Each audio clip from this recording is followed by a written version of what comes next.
Welcome and hello everyone, and thank you for coming to our special council meeting for January the 22nd. First, I would like to advise you that this meeting is being live streamed, audio and video recorded, and shall form part of the record, which will be retained according to the town's retention bylaw. If you'd like more information about that bylaw, you can get that from the clerk's office. Also, if you would be so kind as to turn your devices onto silent or vibrate so they don't disturb the meeting, that would be very much appreciated. We have 2 items that are being brought forward this evening for information and public consultation purposes only. There will be no decisions made this evening. And we'll start first with our land acknowledgement. The town of Innisfil acknowledges that it's situated on treaty land that is steeped in rich Indigenous history. The town also acknowledges that this land is the traditional territories of the First Peoples of Turtle Island. It is shared between the Anishinaabe peoples of Beausoleil First Nation, the Chippewas of Rama First Nation, and the Chippewas of Georgina Island First Nation. And we thank them for generations of stewardship. This meeting place is still home to many Indigenous people, and as settlers, we are grateful to have the opportunity to work on this land. The town acknowledges the 4 sacrifices that are the foundation of Canadian society today. We're dedicated to honoring Indigenous history and culture and committed to moving forward in the spirit of reconciliation and respect with all First Nation, Inuit, and Métis. So now I would like to ask for a mover and a seconder, please, to approve the contents of the agenda. Moved by Councillor Zanella, seconded by Councillor Richardson. All those in favor? That is carried. We do have quorum. I was remiss, though, in not extending regrets from both Councillor Ices and Councillor Waters, who are not able to attend this evening. Next, I'd ask if there's any disclosures of interest, pecuniary or conflicts of interest on anything in tonight's agenda. I'm not seeing any declarations, but if one becomes apparent to you through our discussions, please make it known at that time. The first item is the proposed 2024 Development Charges Amendment Background Study for the wastewater treatment plant. We will start with a presentation from Hempson Consulting Incorporated, and then we'll have an opportunity for public consultation, where we'll hear from members of the public. All speakers will have 5 minutes to ask your questions or express your comments, and then staff or the consultant will respond where possible. Should anyone need to speak for a second time to identify any other issues that have not been raised, you can be given additional 5 minutes. After all members of the public have provided comments, council may provide any comments, and then we'll consider the recommendation. Should anybody be watching the live stream this evening and wish to comment, they can email clerk services, and these comments will be provided to council and town staff and taken into consideration before council makes a final decision. You may also be added to the circulation list as interested party and will be updated on any future information regarding this item. The email will be listed on the PowerPoint during the meeting and is also available on tonight's agenda, which can be found on the town's website.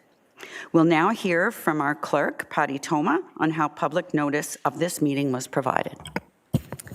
Thank you, Your Worship. Notice for this public meeting was provided through an advertisement on innisfiltoday.ca on December 19, 2024, and on the town's website. The associated draft bylaw was publicly available the week of January 13, 2025. Thank you. We'll now hear from Jacqueline Hall of Hempson Consulting, who will provide further context to the proposed background study and bylaw. And Ms. Hall, just before you get started, for clarity, this is the first public meeting. I know most of you are probably here for the second one, and we'll get to that one shortly. Ms. Hall, whenever you're ready. Great. Thank you, Your Worship, and thank you all for attending this meeting today. What I'd like to do over the next few minutes, the presentation I will be giving is very brief, is just provide a bit of context and overview to the wastewater treatment plant development charges background study and the associated amending bylaw. If we go to the next slide. Essentially, this meeting, as the mayor indicated, is an opportunity to make representation on the draft rates and the findings in the background study that have been published on the town's website. The background study was made available on December 13th, 2024. And as the clerk noted, the bylaw was made available last week and it was posted on Friday, January 17th. This is a public meeting being held in order to provide feedback. We will be holding a second statutory public meeting on February 12th in order just to meet the legislative requirements under the Development Charges Act. And it is anticipated that the bylaw will also be brought forward for council approval that night as well. I should also mention that we have had dialogue with industry representatives on the preliminary rates and the inputs to the background study to date as well. We go to the next slide. I'm just going to provide a very quick overview of the background study and process, the capital program, and discuss the changes to the development charges rate, as this is really scoped just to the one service being the wastewater treatment plant. And then I'll wrap up the presentation just with a brief comment on next steps. So if we go to the next slide. Just a little bit of background on the town's wastewater treatment plant and why we're doing this exercise. There is a bylaw in force right now. It became effective January 1st, 2024. And an amendment is required as we have new cost estimates for the plant. As what is reflected in the background study is $285 million for the plant. We have calculated two different types of rates, one being developments that are subject to the IDAG agreement, which is the Innisfil's developers agreement, allocation agreement, and that is related to the capacity of the wastewater treatment plant. We have also calculated rates for individuals that would not be subject to that agreement, and those do include interest costs. We have calculated the rates based on development that requires servicing capacity over our planning horizon, which is roughly to 2041. Next slide. Just a bit of a reminder as to what development charges are. They are a tool that municipalities are able to use in order to pay for growth-related capital costs. The idea being is that it is related to net new infrastructure, and facilities that either maintain service levels or meet legislative requirements, such as providing wastewater treatment facilities or safe drinking water. The underlying principle of this mechanism is that growth is intended to pay for growth. In the absence of development charges, the payment for this infrastructure would come from either property taxes or your utility rates. Development charges are imposed by a bylaw. Prior to passing a bylaw or an amending bylaw, we must undertake a background study and have at least one public meeting. As well, the bylaw itself is appealable to the Ontario Land Tribunal, and any sort of appeals would be adjudicated before that body. Next slide. Just very quickly on the overall process to development charges, this is an approach that we take for calculating any rates for any service. We start with a forecast of growth. In this case, we are looking at capacity in terms of the plant itself. We look at the capital infrastructure needs. Some services are required to be limited to a 15-year historic service level. Water and wastewater infrastructure is not subject to that same limitation, as there are legislative requirements that require us to provide that infrastructure at minimum service thresholds, particularly to ensure that we have safe drinking water and safe disposal of wastewater. We have to account for any sort of grants or if there's any sort of benefit to the existing residents if we're replacing a component of an existing asset that's already providing service to the existing residents. We certainly account for that. After we make all of those adjustments, we arrive at our cost that is eligible for DC recovery, and then that is then attributed between two different types of development, being the residential sector, and we then calculate rates on a per unit basis, or the non-residential sector, which is calculated based on a square meter of gross floor area. Next slide. So just a bit of a high-level overview of what's in the background study itself. So as I mentioned, the current tender for the facility is $285 million. We've identified 46 million of that is ineligible, so cannot be included in the rate calculation. We have about 26 million in available DC reserves, so we take that off of the amount that we have to recover for through the DC rates. Capacity and costs are all associated to the infrastructure that we're looking at for the purposes of the planning horizon. So there's no allocation or reduction for shares of the project that will benefit growth beyond our planning horizon. And then what that effectively does is results in a DC eligible cost of 213 million. So that is attributed to those developments that fall under the IDAG agreement. For those that are not subject to IDAG, we do layer in interest costs. So on the plant, we're looking at about 73 million, and that is intended to reflect that individuals who are not subject to IDAG will be paying the rate at a later point in time, and that the municipality effectively, by collecting development charges at an earlier point in time, are helping to alleviate some of those interest costs. So that's why we have those two different rates between those who are subject to IDAG and those who are not. Next slide. It's just a very high-level overview of the calculated residential and non-residential rates. You could see that the rates vary based on the residential unit type. So a single and semi-detached unit for those who fall under the IDAG agreement would pay just shy of $20,000 per unit, whereas an apartment, being a bachelor or one bedroom, would be about $8,900 a unit. The non-residential rate is differentiated between industrial and non-industrial sectors, and so the charge reflects the demand for services associated with those two different types of categories. So industrial development that would fall under IDAG would pay $57.18 a square meter, and non-industrial would be about $110 a square meter. Next slide.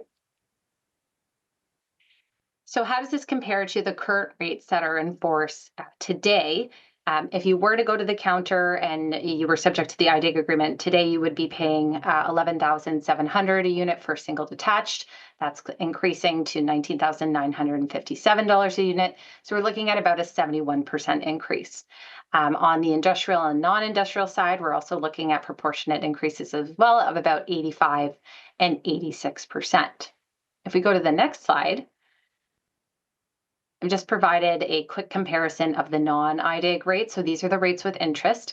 So if you were to go to the counter today for a single and semi-detached unit, you're looking at about $12,050 per unit. That's increasing to about $26,800, an increase of about $14,000. On the non-residential side, industrial and non-industrial, we're also seeing increases there as well. The industrial rate increasing to $76.78, and the non-industrial increasing to about $147.32. Next slide. So just quickly about the process where we've been and then where we're going. We've done a lot of work to date to get this before the public and to be formally entered into the public consultation process. We are expecting to be before council again on the 12th for one last opportunity for the public to provide comments if there are any, and then with the intention of passing the bylaw that evening unless there are any questions or issues. And with that, if we go to the next slide, I will open it up to questions or comments. Thank you. Thank you very much, Ms. Hall. We will hear next from members of the public who have questions or would like to provide comment regarding this item. I understand that no one has registered to speak virtually, so I will call on those in attendance here at Town Hall. Is there anyone who would like to ask a question or provide comment to this item? Mr. I wasn't Hicks? planning to speak. Rod Hicks, 1054 Whisker Avenue. What sewage treatment plant? I missed it if it was at the beginning. Which one are we talking about? The one at the 6 in St. John's, or is that it? Yes, it's an expansion of the current Lakeshore wastewater treatment And facility. that's to accommodate Orbit, right? I would take it. I'm going to direct that to Director Lee. Thank you, Mayor Dolan. So it would accommodate the Orbit as well as other developments. So it is not solely the Orbit development, but other within the Alcona general. Yeah. Right.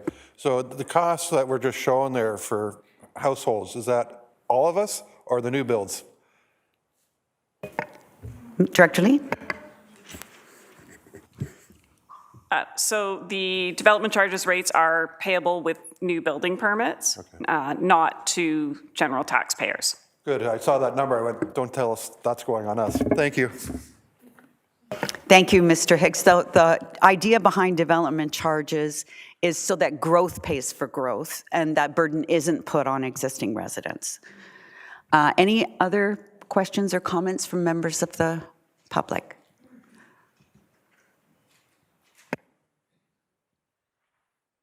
Good evening, Your Worship. Thank you.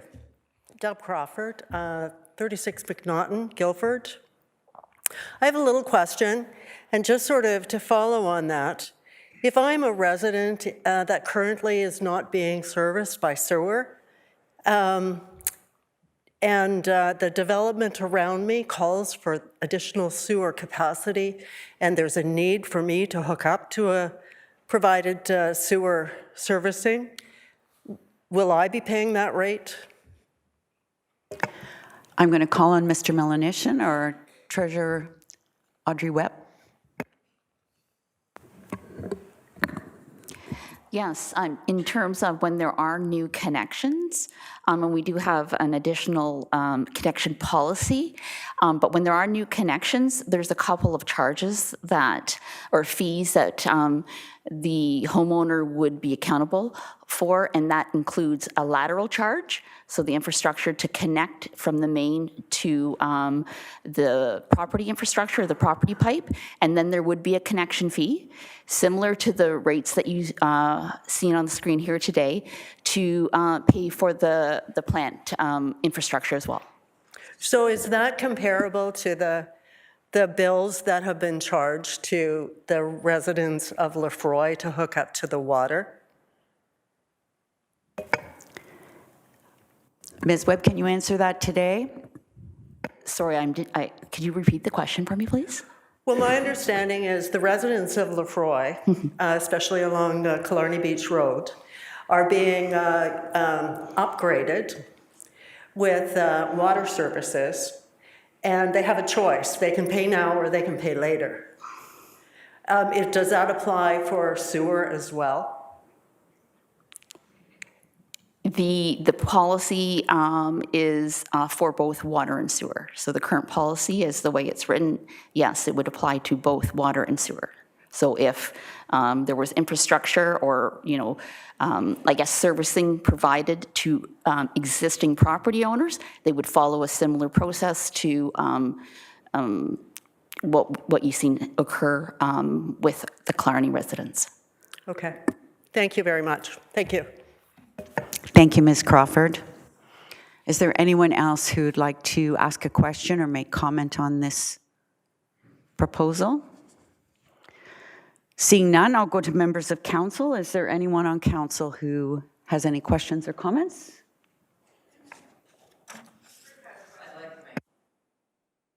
Please, yes. Thank you.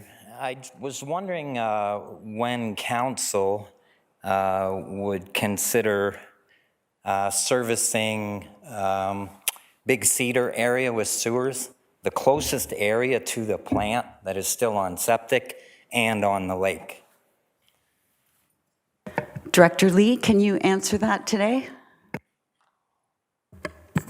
Mayor Dolan, I cannot answer that today. I would definitely want to confer with my team, but also within services on that.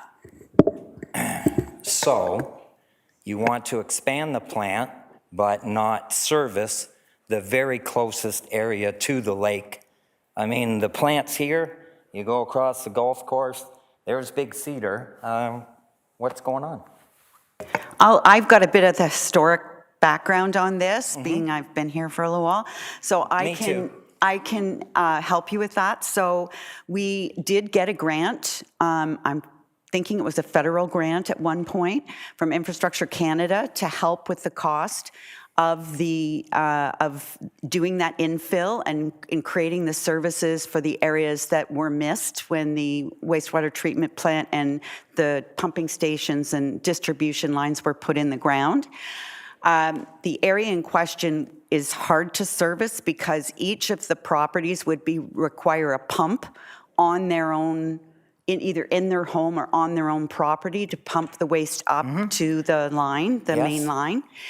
And we did preliminary costings for each of the homes, and we went out and did a survey for each of the homes, asking them if they were for or against this servicing, and it sounds And like they you said were. no. And they said no. Yeah, it's too much. It's very expensive. Right. So I think that's the answer to your question. So typically when we try to service a new area, we'll go in, we'll survey the residents. If the majority are in favor, we'll normally go forward. If the majority are opposed, we normally don't go forward. And we actually, it hurt a little bit because I remember we had to give all that grant money back to the government. Thank you for that, but yet I fail to see the sense in it. Whereas if you run a new water line down Killarney Beach Road, aren't the residents required to hook up and pay? They can say, no, I don't want it, or not? So the difference is that line is going to go, because of the development in Lefroy, that line is going there regardless. So the line's going to go right by their house. Right. And the developer's paying for the line to go by their house. In the Big Cedar, there is no, there's no development pushing that infrastructure in the ground. It simply has to be paid for by all of the residents in the area. Right. Because water and wastewater is solely, it's a user pay system. 100% of water and wastewater is paid for by the people who are on water and wastewater, because it wouldn't be fair to ask someone on a private well and septic to subsidize municipal services. So that's why we keep it totally separate. Okay, thank you. But it's time to start thinking about the lake. Thank you. Thank you for that. Any other questions or comments on the wastewater treatment expansion? Seeing none, and did I go to council yet? I did go to council. Is there any questions on the development charge amendment update? Seeing none, has anyone, Ms. Toma, come in from virtual? Any additional comments? Thank you, Worship. There has been no correspondence received regarding this item, either by email or letter mail. Thank you. We'll now go to the recommendation to receive the comments provided this evening. And can I please have a mover and a seconder to receive the comments? Moved by Councillor Richardson, seconded by Deputy Mayor Fowler. All those in favor? That is carried. Thank you very much. Anyone who wishes to provide comment regarding the proposed background study and bylaw may still do so, and may also register as an interested party to be contacted before this item is considered by council. And I think you heard Ms. Hall say this is going to be considered by council on February the 12th. So if you like to you'd like more information, you please reach out to the clerk's office at innisfil.ca. We'll now move to the second item on tonight's agenda, which is being presented for information and public consultation purposes only, with no decision being made tonight. It concerns proposed amendments to the town's Innisfil official plan and zoning bylaw and a draft plan of subdivision for 1015 Cumberland Street. We will start with a presentation from staff, and then the consultant on behalf of the applicant will be invited to speak. Then we will have an opportunity for public consultation where we will hear from members of the public. So as you can see, there's a fair number of you tonight. So I'm going to ask you please to keep your comments as succinct as possible. You can take up to 5 minutes, and after that 5 minutes, please try to keep it to 5 because I hate cutting off people. I really don't like doing that. So if you could, and then if you have more you'd like to say, you can come up for a second time once everyone in the room has had the opportunity. Then, where applicable, staff or the consultant would be able to answer your questions. If we can't answer all of your questions this evening, please know that those questions will be answered in the staff report that comes forth for Council's consideration at a later date.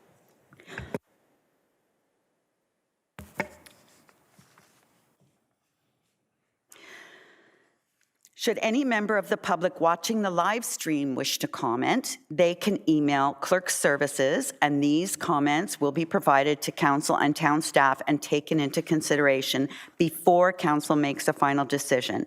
You may also be added to the circulation list as an interested party and be updated on any further information regarding the item. So I saw many of you signing the sheet out there. So if you've signed that sheet, Ms. Toma, that means that they're added as an interested party. Is that correct? Thank you. The email will be listed on the PowerPoint during the meeting and also available on tonight's agenda, which can be found on the town's website. We'll now hear from Clerk Patty Toma on how public notice of this meeting was provided. Thank you, Your Worship. Notice of this public meeting was provided to required agencies on December 19th, 2024, and circulated to all landowners within 120 meters of the subject lands on December 17th, 2024, in accordance with the Planning Act. Corresponding signage was posted on the property on January 1st, 2025. Information and materials respecting the application were also posted on the town's Get Involved page. Thank you, Ms. Toma. Has any correspondence been received by Clerk Services concerning this item? Thank you, and yes, Your Worship, we have received and circulated correspondence to Council and staff from Jessica Metherall, dated January 6th, Alan and Paula Barkin, dated January 16th, Jamie Van Grudel, dated January 20th, Mary Urso, dated January 20th, David Posen, dated January 20th, Carmen Mazula, dated January 21st, Claire Malcolmson, Executive Director, Rescue Lake Simcoe, dated January 21st, and Bev Guzny-Brown, dated January 21st, Robbie Fragnelli, dated January 22nd, and Nick Nardi, dated January 22nd, all expressing various concerns regarding impacts associated with the proposed development. As well, Your Worship, members of the public may provide comments or register their interest regarding this item during this meeting or up to until Council makes a decision by contacting the Clerk's office. Thank you. We'll now hear from Kirsten Morris, who's a senior planner here at the town of Innisfil, who will provide a high-level summary of the application. Thank you.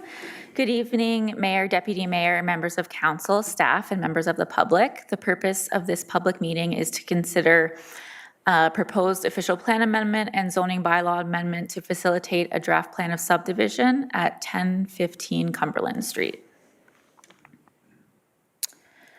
The purpose of the applications is to facilitate a 23-lot subdivision consisting of single detached dwellings, which are proposed to be partially serviced by municipal sewers and private individual wells.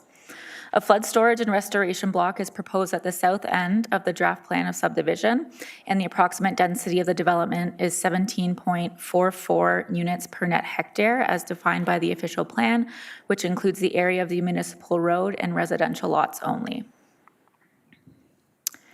The official plan amendment proposes to redesignate the subject lands to a site-specific residential low-density 1 designation to increase the maximum permitted density to 18 units per net hectare and to permit the lots to be created on partial municipal servicing. The official plan amendment also proposes to remove the hazard land overlay on the subject lands.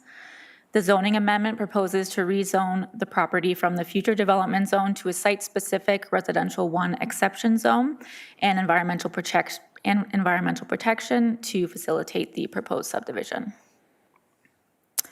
The subject lands are located within the settlement area of Lefroy-Belle-Eurt and are approximately 1.13 hectares in area with frontage on Cumberland Street and Emily Street, and the property is currently vacant and wooded.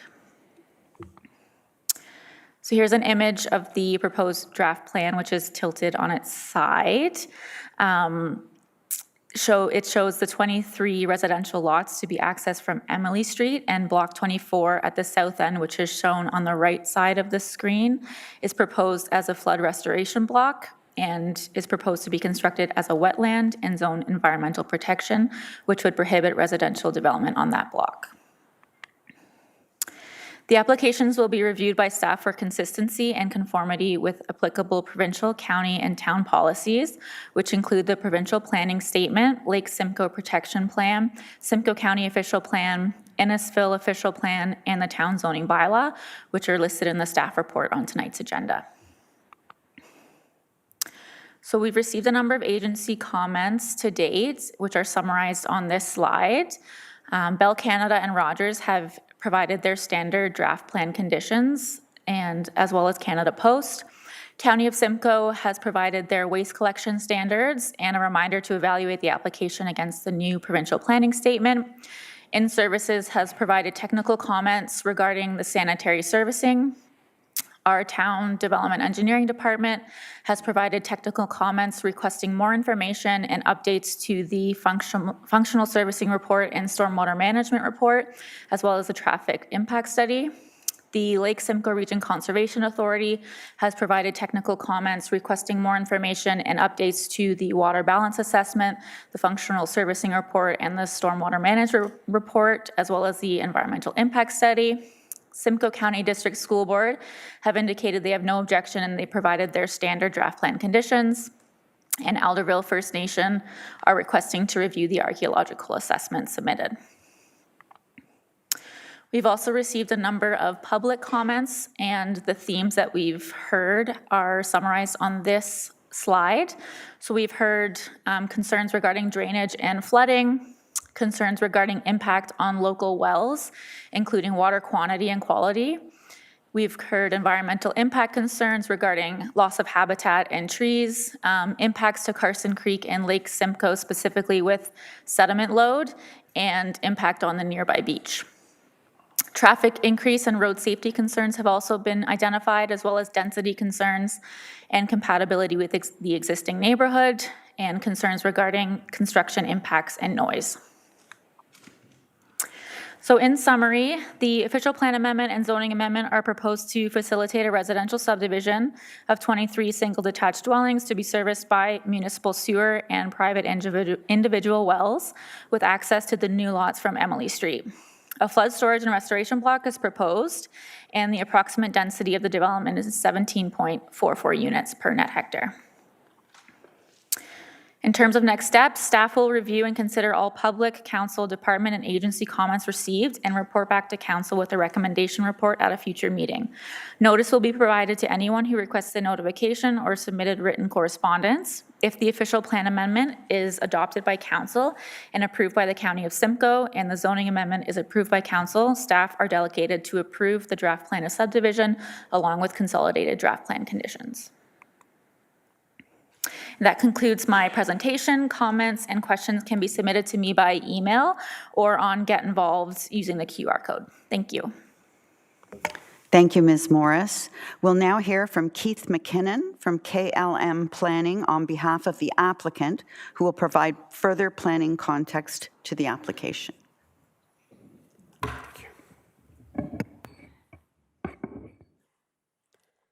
Good evening, Your Worship.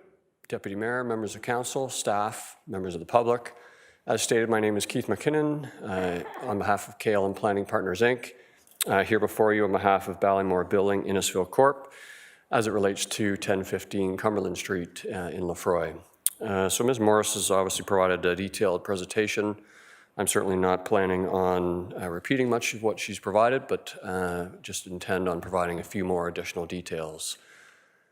So as noted in Ms. Moore's presentation, our site is located in yellow here on Emily Street. The street address, of course, is off Cumberland Avenue. We have a lot frontage of 45 meters on Cumberland Street and 296 meters on Emily Street. As noted, it's about 1.3 hectares in size. As noted, the current designation is residential in the town of Innisfil official plan, along with the hazard land overlay designation. So this residential designation has been in place for quite some time on this property. Current zoning, as noted here on the schedule, is future development. You'll see in yellow that largely surrounds the property. It's in a residential R1 zone, save and except for the blue area that you can see, which is in the community permit planning system. So our proposed amendments that we have submitted to the town currently includes an official plan amendment and a zoning bylaw amendment. So the official plan amendment is primarily to identify the fact that the proposed residential uses that we are proposing within our draft plan of subdivision are going to exceed the current maximum permitted density. So as noted in Ms. Morris's presentation, we've outlined in our report as a density of 17.4 units per hectare, which does not include Emily Street or Cumberland Street as part of that calculation. And by virtue of that, we have taken a very conservative approach on the density side. So that's why we took that, whereas if you look at your definition, which was unclear, which is why we did the way that we did it, as to whether or not you include existing roads. And when you do include existing roads, as staff outlined in their staff report, it would actually be 15 units per hectare. So there is a small discrepancy between the two, but of course, as I say, we took the more conservative approach and suggested that it would be 18 units per hectare in total. We rounded up from the 17.4. As noted with our zoning bylaw amendment application, we're proposing to take it from the future development zone and move it to a site-specific residential R1 zone and the environmental protection zone. So the site-specific residential zone would propose to allow for an 11-meter minimum lot frontage and a reduced lot area in comparison to what the current R1 zone category is. And when you look at the current lot pattern or street pattern that's in the area today, there's actually a range of different frontages and lot areas in this area, some of which actually wouldn't even meet the current residential R1 standard, so they'd be a legal non-conforming use. So what we're proposing is certainly not out of the realm of what's already in place there today. And then, of course, the environmental protection zone that we're proposing to add, which doesn't exist today, would be at the block at the south end, which, as Ms. Morris noted, will include a wetland feature that will be constructed in that block, and that will be used for flood storage. So as part of our complete application that we were required to provide to the municipality, we had a number of studies that were submitted. I won't go through the list here, but maybe I'll use this slide as a precursor to try and address some of the questions and concerns that we've seen so far that have been provided to the municipality in writing. We certainly appreciate the comments and concerns that have been raised and hoping that we can address them as best we can. So a few things that were raised, one of which was traffic. So we have a traffic engineer, Tatham Engineering, that reviewed the current and proposed traffic impact of this proposed plan of subdivision. And ultimately what they determined based on required standards is that this site would provide for 16 peak hour in the morning trips out of this subdivision and 22 trips in the PM peak. And based on their standards and requirements that traffic engineers are required to abide by, including town standards, those do not actually change any of the ratings of the local street pattern and details that they're required. I'm sure certainly a number of people have, and will certainly hear tonight likely, as a major concern is potential impact on adjoining wells. We certainly appreciate that, and as part of our required studies that we were required to provide to the municipality included hydrogeological work. We also did borehole testing and we did pump testing. So there's a bit of history with this one. Back in 2007, there was an existing well on the site based on the previous landowner that owned this property. And as part of our work, our client retained Cambium Environmental, and they ended up drilling 2 additional wells. So there was 3 wells utilized in total for water testing. But as also a part of that work, in 2023, they went around to 48 residences that surround this property, both by a questionnaire and also in person, to see, to try and get information with respect to existing wells within the area. So it's part of a well study or well monitoring study that was being undertaken. So of the 48 residences in the surrounding area that they went to, 15 of which provided information on the questionnaire, and 5 of which provided permission to monitor their wells. So they did the pump testing of the 3 wells. What they ultimately found is in the upper aquifer and the lower aquifer, there was no impact. So that it would deal with, upper aquifer would deal with the shallow dug wells, and the lower aquifer would deal with the deeper wells. And they determined there was no impact on those wells of which they were able to monitor. So certainly a positive respect. Now, as it relates to the existing well, the one that was done in 2007, it did not get used over time. So it determined that it met the ministry criteria back in 2007 and still meets the ministry criteria for pumping rates, but it does require some storage material.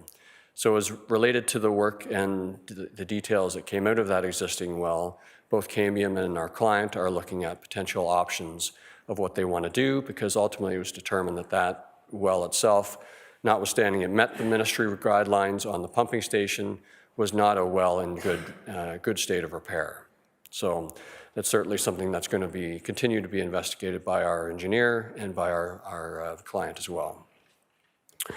So the last one is erosion sediment control. So like every municipality and development in every municipality, developers and landowners are required to ensure that there's no sediment and erosion runoff from their sites.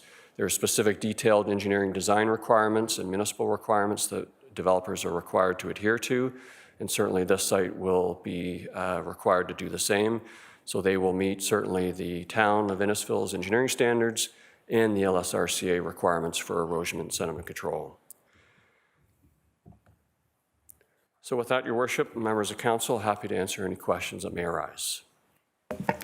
Thank you, Mr. McKinnon. We will hear next from members of the public who have questions regarding this item. I understand that nobody has virtually registered, so I will call on those in attendance here at Town Hall to come forward to the podium and state your name for the record. And as a reminder, every person will have an initial 5 minutes and may return to the podium after everyone has had an opportunity.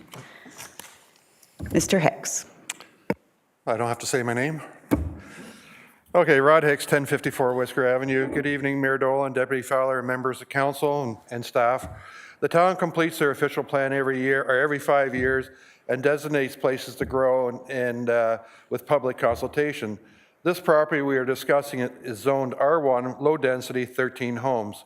This proposal is high density, proposing 23 homes on 30-foot lots with tall homes, no basements, towering over our waterfront homes. Sorry, I wish I would have heard that presentation before, so I could have written a lot more, but I'll stick to my notes. In the planning process, there is a 4-way test that used to determine if the development meets the 4-way test, and the answer is no, in my opinion, on all 4 points, including is the proposal desirable for the appropriate development and use of the land, certainly not to the neighborhood. And if I can just quickly say, the properties that you see on Emily, that property is historical. The Bellevue rail line used to go through there for the ice company, and some of those homes probably date back to the 1800s. The builder had the wells on site were tested. One well wasn't tested, and this is out of their report that you have. One well was wasn't tested due to being artesian. The remaining 3 wells, one was declared bad, 2 wells were found to supply sufficient water volumes, and with this, the builder is suggesting that 23 homes will work, just testing 2 wells. math isn't my top subject, but that just doesn't even seem to be a registrable percentage. I am dumbfounded by the conclusion that they would even suggest that 2 wells will quantify 23 wells. In their reports, they also suggest that these homes may have to have cisterns in to have enough water volume to supply the house. And they say in their calculations only 2.7 people per homes, but they're also offering to run mechanicals to the backyard for accessory dwelling units, ADUs. So the population is not 2.7 per house.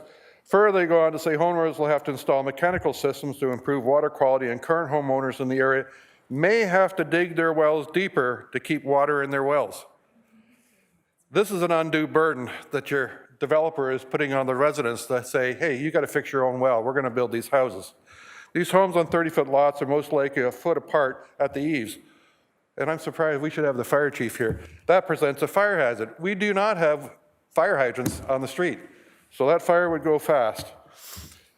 They use the calculation of 2.7 in the homes, but are running off, as I said, running mechanicals to the backyard. Well, I sit on the Committee of Adjustments, and we see that most homes today and things that are coming forward, they're multi-generational people. So I think the calculation the government used to use, saying 2.7 people for homes, is outdated.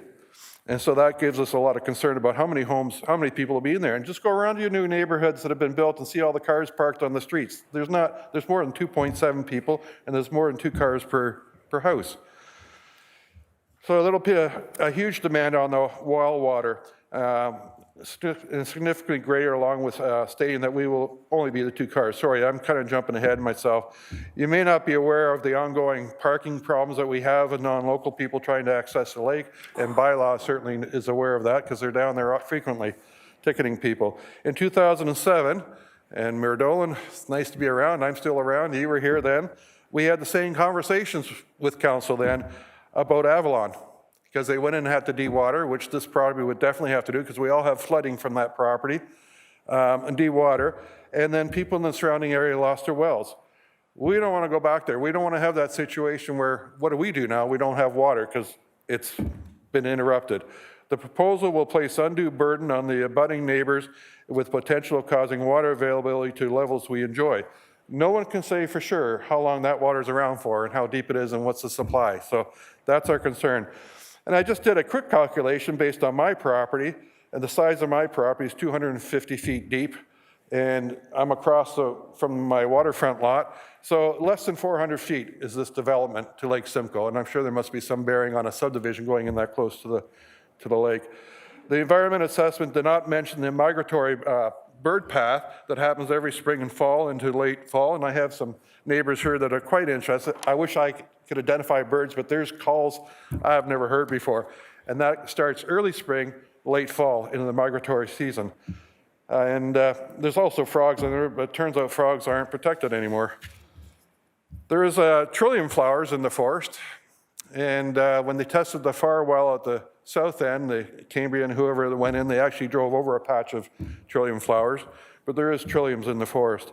Your time's almost up, Rod, sorry. Okay, I got 3 paragraphs. I would encourage council to read the reports and see all the impacts. An easement is proposed between the existing properties to take the water flow down. I would hope the town would assume that so people can't backfill that trench that's going to go down through the easement. And the retention pond proposed at the south end will flow into Carson Creek, which will be exacerbating the problem we already have with it. And my house, as many others, are designated in the flood zone. And I don't understand how they want to get rid of the hazard overlay and say the flood zone doesn't matter. Anyhow, I'll wrap up, Mayor. Just want to thank Councillor Drodge for coming out. You actually walked the property, you saw what we're dealing with, and certainly we appreciate you taking the time to do that. Thank you.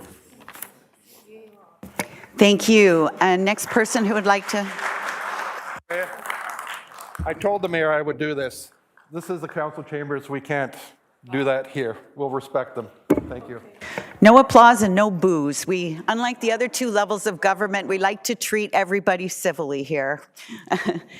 Yes, please go ahead. State your name. Louise Andrews, I'm at 1048 Whisker. I did have some concerns about the easement from the property layout that we saw. It looks like the easement is actually going to be part of the new homeowner's property. So I do have concern that that easement could be altered because it's not protected by the town. And if that easement is altered at all, i.e., people start to fill in with topsoil, or they put their ADU at the back of the property, that water flow that's intended to go to that flooding lot is now going to be blocked. And where's that water going to go? It's going to go into my backyard. We've already spent a considerable amount of money installing weeping tiles in our own property to help prevent the flooding concerns that we had when we initially moved in. We still have very wet backyards in the springtime when the water levels are high. And, we've tried to direct the water as best as we can out to the lake appropriately. That back lot does not have ditches that currently flow to the lake or flood out anywhere right now. There's just water that stays in that wooded property that's back there. So I do have a concern about that easement and how that overflow flooding property is gonna work if the drainage gets blocked at some point because of the new property owners. In terms of the impact on Lake Simcoe, as I was saying, we don't have a natural flow of the water and the drainage in our area to the lake right now. As you know, over the years, if anybody's lived in Innisfil for some time, Belle-Yorte has kind of become notorious as being the area that floods. And frankly, nothing has really been done in our area to address that issue. We have ditches that either don't exist or are basically level with our roadways. So if there is impact to flooding and particularly storm flooding, there's nowhere for the water to go other than people's properties. I do also have a concern about the building footprint for these homes, as there is both setbacks from the front of the property and the back of the property, and with them being quite narrow lots, this suggests that is going to be a home that's quite narrow and quite tall, which right now, as a person who backs onto this property, most of us don't have fences at all because it's been natural back there. And some of us have even, taken down some trees on our own property, so we would be totally exposed to, these homes and loss of privacy of having, taller homes looking into our backyards. There's still a lot of homes on that street that are, what I would consider cottage style, single story, no basement, so, it's just a different style of home and a loss of sort of that privacy that we have now. That's a concern. And obviously, if construction happens, it's the mess, keeping that debris out of our properties, it not being this wide open space where anybody walking along could just be wandering through our properties and not even realizing they're on our properties. The neighborhood right now is a very eclectic mix of people and homes, and it would be nice to stay within that style because looking at subdivision homes and those uniform, everything looks the same is going to be very out of character for our neighborhood. Yeah, I think that covers off most of the things that I wanted to say, but I also did submit some comments by email to get the planner. Thank you. Thank you very much. Who's up next? If you could maybe be ready to go, the next person all the time, so that would be, because it's going to take us a while to get through everyone. Thank you, sir, whenever you're ready. Hi, thank you for hearing us out tonight. My name is Ian Andrews. I'm at 1048 Whisker.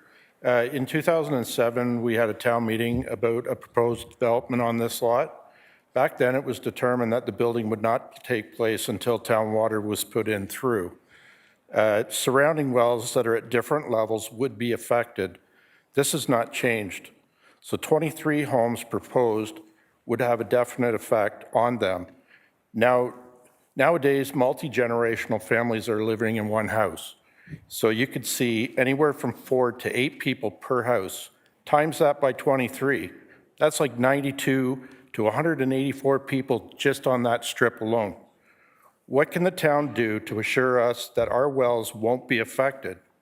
Hydraulic pumping took place late fall of 2023. Directly behind us was one of the wells. In that time, we noticed a major increase of iron staining in our sinks and toilets that we never had before. Our well is at a depth of 220 feet, and it still has been affected by this process. I know of others that have had this effect on them also. What will the town do to assure that our wells won't lose quality and the quantity of water? With no town water, there are no hydrants. Very narrow lots will create narrow and highly built homes jammed tightly together.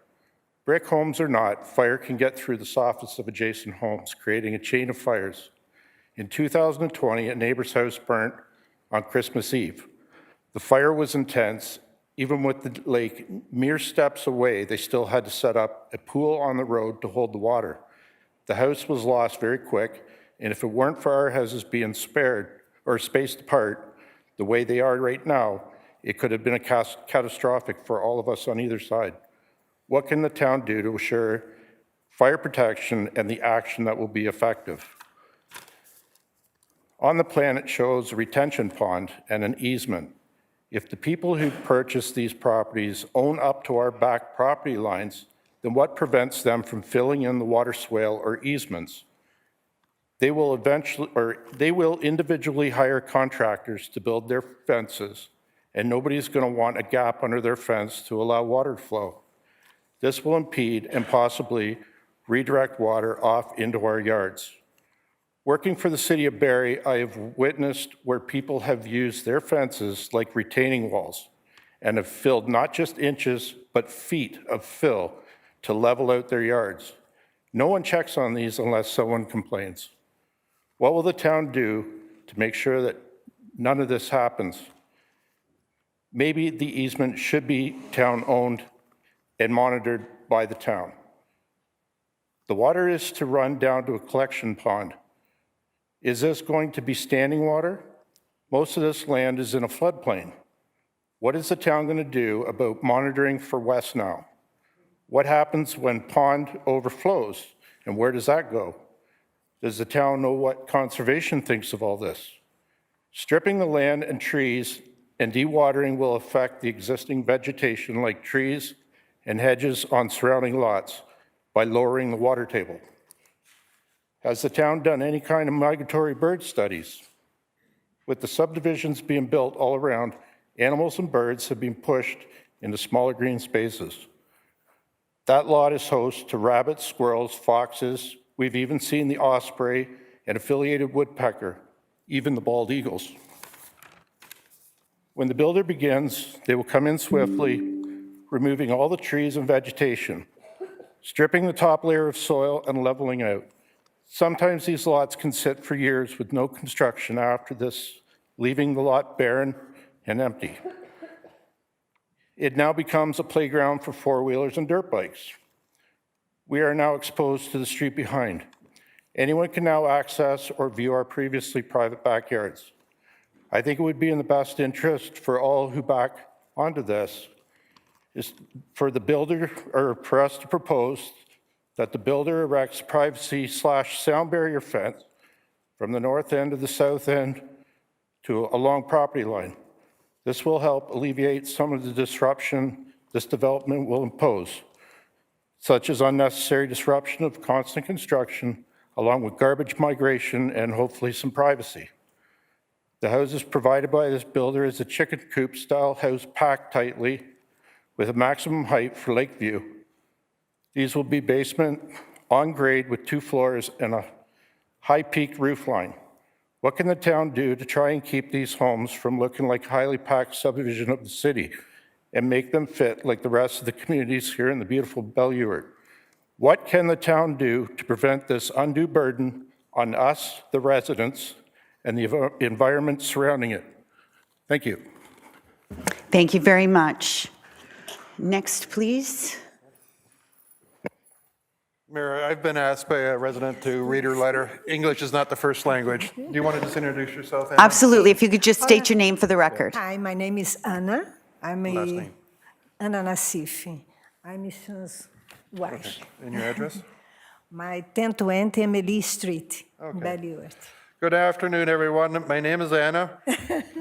No, her name's Anna. We are here to present and defend our argument about this area and should be preserved on Emily Street. We have been living in Belleworth for almost 17 years and decided to move to this wonderful area because of the peacefulness and this green area surrounding the street. We believe that this area is of utmost importance for the clean air and also for the preservation of the animals that live there. In 2007, a proposal was made for 19 houses to be built in this area, and now such a worse one brought the number of houses to 23. This development will not only disrupt the vegetation and animals that live there, but will be a very serious effect on the underground water that is used for many people, without mentioning the sanitation, traffic, pollution that will bring to the area that has no infrastructure yet to deal with it. These are some of the things we will be discussing here in the meeting with our neighbors. Regarding water, who will be responsible for giving us what we have always had, referencing the wells. If you think, I believe you have a dug well too, right? Yes. If you think or say that problem is ours, this is not true because the person who sold this lot, if he lived there, would also have water like us. Therefore, the problematic situation will be created by the construction company. Everything proposed by the construction company goes against what we defend, which will cause harm to each one of us, human residents and living beings that live there. Birds of various species, including those that we see, migrate: rabbits, bats in extinction, foxes, squirrels, red squirrels, chipmunks, etc. In short, it is a small area that must be preserved so that we residents can enjoy a calm and peaceful life and appreciate the real nature that exists there. As well, for all those who come here to walk with their pets or tourists who come to visit us or pass by to appreciate.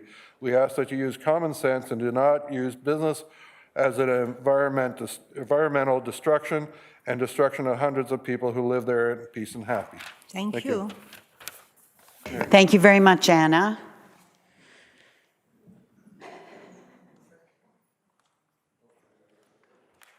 Carol, whenever you're ready. Thanks. Good evening, Madam Mayor, Deputy Mayor, council members, and fellow neighbors. I reside at 1054 Emily Street. We are at this public meeting, which has been scheduled for a change proposed for 1015 Cumberland Street. I want to point out the gentleman from the company supporting Ballymore, he said Lefroy. It's actually Belleworth, okay, just to clarify. You will hear comments and concerns from residents who are affected by these proposed changes. If council approves, based on the draft plan and all reports completed on behalf of Ballymore Building Innisfil Corporation, and also by any staff reports you will be provided. As we know, nothing is carved in stone as it applies to reports where impact on residents are concerned. Council members can simply read the incident that occurred January 11th, 2020, pertaining to the sewage backup that impacted residents at St. John's Road in the 6-line area. Residents were financially left holding the bag. This development has the potential to be similar based on actions by others. I have chosen to focus on wells, as I have lived there for 56 years. The report supports 23 wells for the subdivision. Yet to be clear, any residents neighboring this development, whether it be on Whisker, the few homes in Cumberland, Isabella, or the street I live on, Emily, they want us to invest in sustaining our own wells, even to the degree of drilling new ones if need be.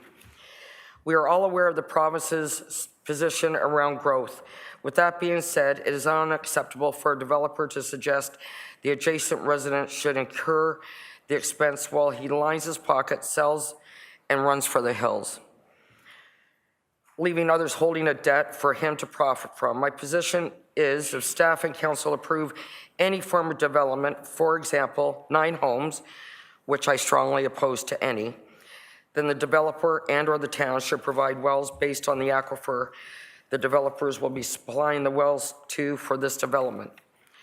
Upgrades to residents' wells, if partial services are approved, should be enforced and payable by the developer. If not, then the burden should rest on the town, not residents, for the development to go forward. Also, if the build is approved on any level, who will provide me water, not if, but when my well runs out? We fought this battle 2005. We'll keep fighting it. I don't think it's right that residents who live, pay taxes, grow and play in Innisfil with long-term investments, such as myself, I'm a fourth generation in Belyurt, in the town of Innisfil, that we should have to bear the impact of the development. I hope that you consider the impact this evening, and I support additional concerns of others' issues associated with these amendments and possible development. I will not support any level of development on this location. It has become common practice where developers have the ability to alter without approval at the expense of residents, such as in Guilford. Last evening, voiced by residents in Guilford solidifies my stance on this amendment before you tonight. And regarding Emily Street, where I live, where would we walk? Where would we park? How would we access our street if this development was allowed to go through? They talk about transportation, Uber. It's not that easy to get to the GO station. They talk about trails. What trails? We have to walk on roads. We have no sidewalks. Regarding the beach at the end of Cumberland, I used to swim there as a child. You can't even get up to your knees any longer because of all the stuff that runs out of Carson Creek and the plume that you see. So you have a lot to think about, and I hope you come to the right decision based on the residents that live here, play here, and invest here. Thank you. Thank you, Ms. Griffith. Next, welcome. Hi, my name's Marlene Dunn. I live at 994 Isabella Street. I didn't make notes like everybody else, so I'm all over the place. I just wanted to follow Carol because I agree with everything she's saying. I agree that most of us, not most of us, a lot of us have lived here over 25 years, I'm sure, and we've all paid our taxes, we've had our wells. Our dug wells have been good to us for all these years. But with the developer coming in, they are going to do, I believe, what Carol said. I believe that they're going to come in and our wells are going to go dry. I was one of the 5, I think he said, that volunteered. My well was a dug well that they did the stuff with. I was told it was a third party. They came in, they set it all up. You can ask my husband, he can come right behind me. They set everything up. They said it was going to be tested. They tested it, she came back, she measured it. My husband measured it. It was down about 1.5 inches. And the girl came back and she said, no, we measured it wrong. And it didn't go down at all. And we said it went down, but they would not admit that it went down. We know it did. It went back up by the morning because they weren't doing any testing later, I guess. I don't know how it worked, but it definitely did go down. Not a significant amount, maybe that is a significant amount. We only have a 20-foot well, so I don't know. But I don't know if that's anywhere in any reports. They gave me a report, and do you think for the life of me I could find it? I couldn't find it, but all I know is it said it didn't make any difference to our well. So I want that noted to everybody. I don't know who else volunteered, if anybody's in the room, but it definitely showed us. So we're very concerned about the wells. And I agree, the builder should put in whatever number of wells are on that street that go dry, the builder should pay for those, if not the town should. Where are we going to come up with $40,000? Most of us are retired. So anyway, thank you. Thank you very much, Marlene. Okay. Hello, Brian Burley, 994 Isabella. I was just saying about the well, I agree with all that, what everybody said here tonight. And I just want to say that there's no way that a builder or someone should come in, they're doing that, it's not out of the goodness of their heart, they're making a profit. And I think 23 homes, probably $23 million by the time they're finished.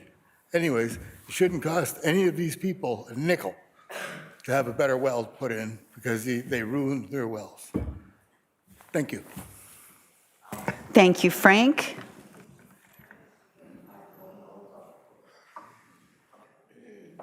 My name is Mary Croce Ricciardi. I live at 1058 Whisker. Go ahead, Mary. We have lost so many trees because of the ash trees and the bug and whatever. I mean, it would just be so sad to see more trees go, especially if they're alive and doing well. So I understand it's public knowledge, they paid $14 million for that property. What profit are we making here? He's got to build a house, he's got to sell it minimum $1.5 million. When? What world? I mean, it's not happening. So, I mean, that's if you make, there's no profit to be made at $14 million that they paid for it. I say, take your losses, make it a tax write-off, and don't bother us. That's all.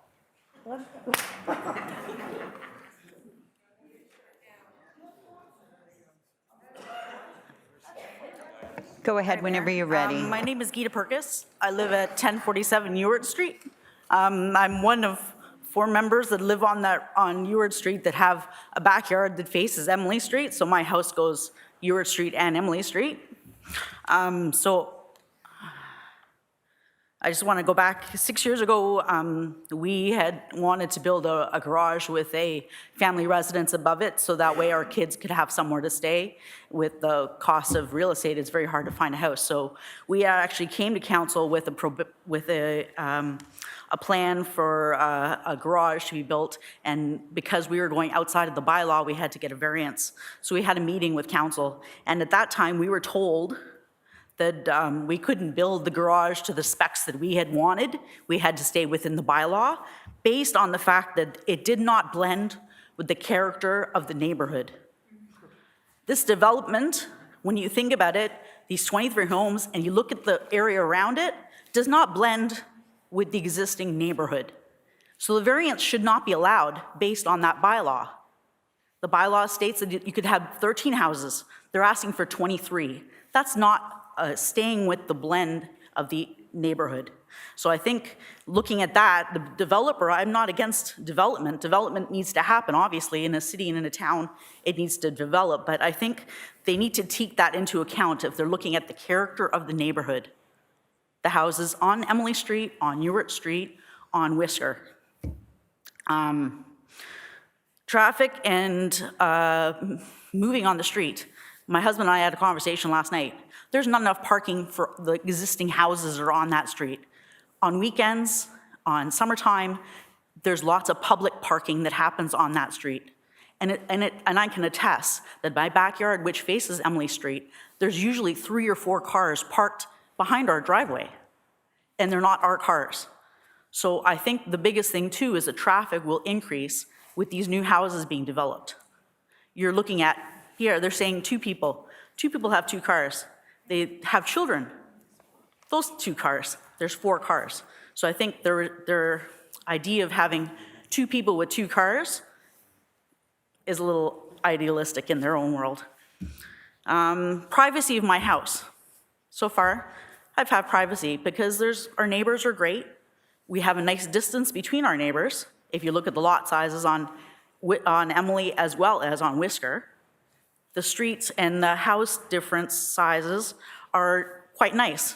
There's enough space for people to have privacy.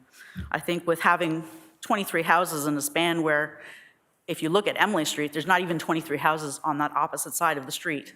So the privacy is gone. There is no privacy. Water concern.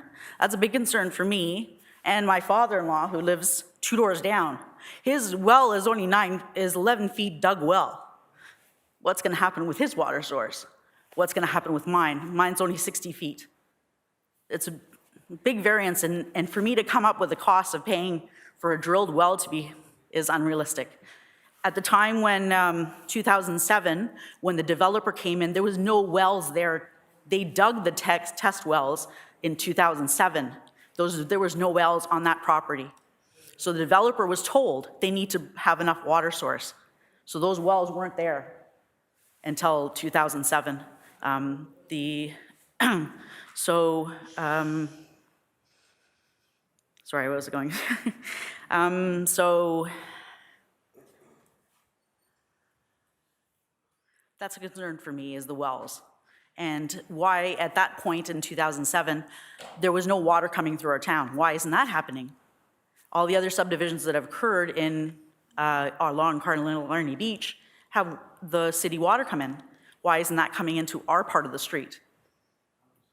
Which isn't very far, and if you look at where it ends and where the other end is. If the developer wants all these houses, they should be looking at getting water, city water through us, for us as well.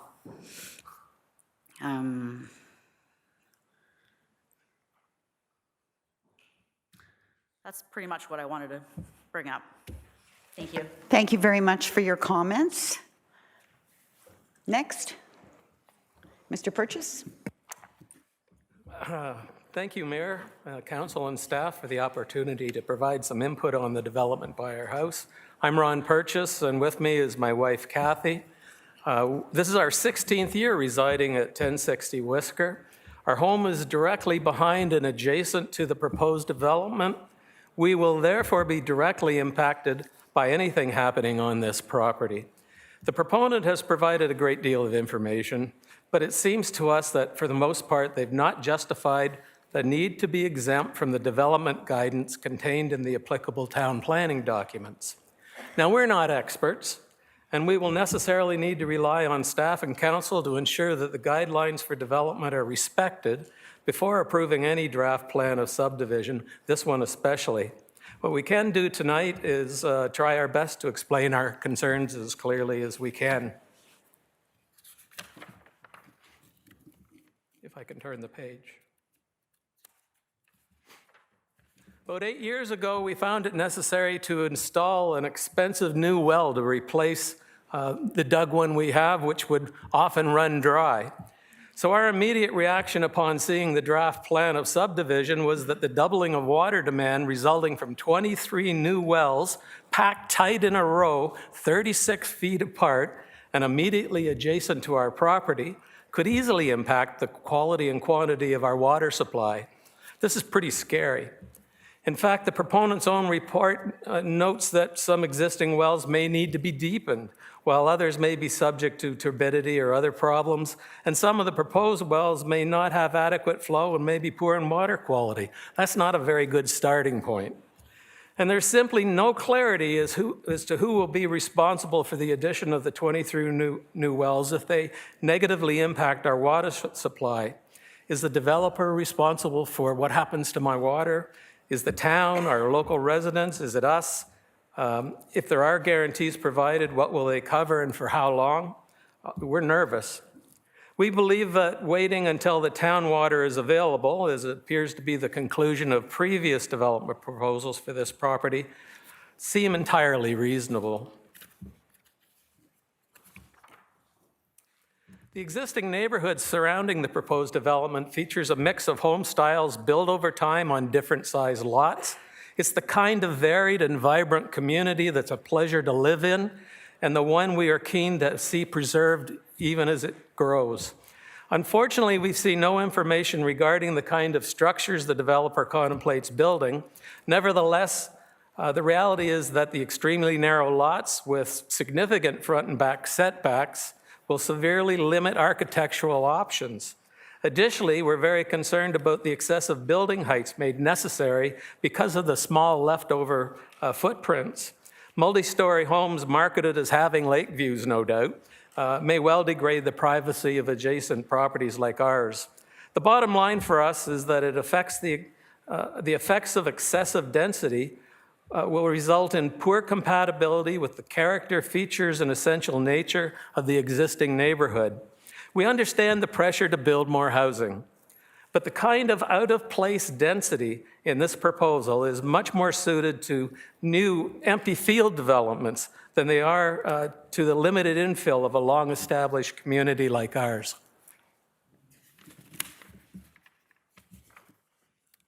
Those of us close to the subject property know it is well used as a refuge for many kinds of small animals and birds. The extreme density of this proposal provides little opportunity to maintain even minimal green space, tree preservation, or natural habitat corridor for wildlife and migratory birds. We're also very concerned with the environmental impacts of developing what is clearly a very sensitive block of land with a history of drainage issue, potentials for serious flooding, and the inevitable discharge impacts on nearby Lake Simcoe. A significant part of the subject property is regulated by Lake Simcoe Regional Conservation Authority as a floodplain. The information provided does not adequately address the intricacies of meeting compliance requirements for flood management, which can only be expected to become a bigger issue as the climate continues to change as we know it is now.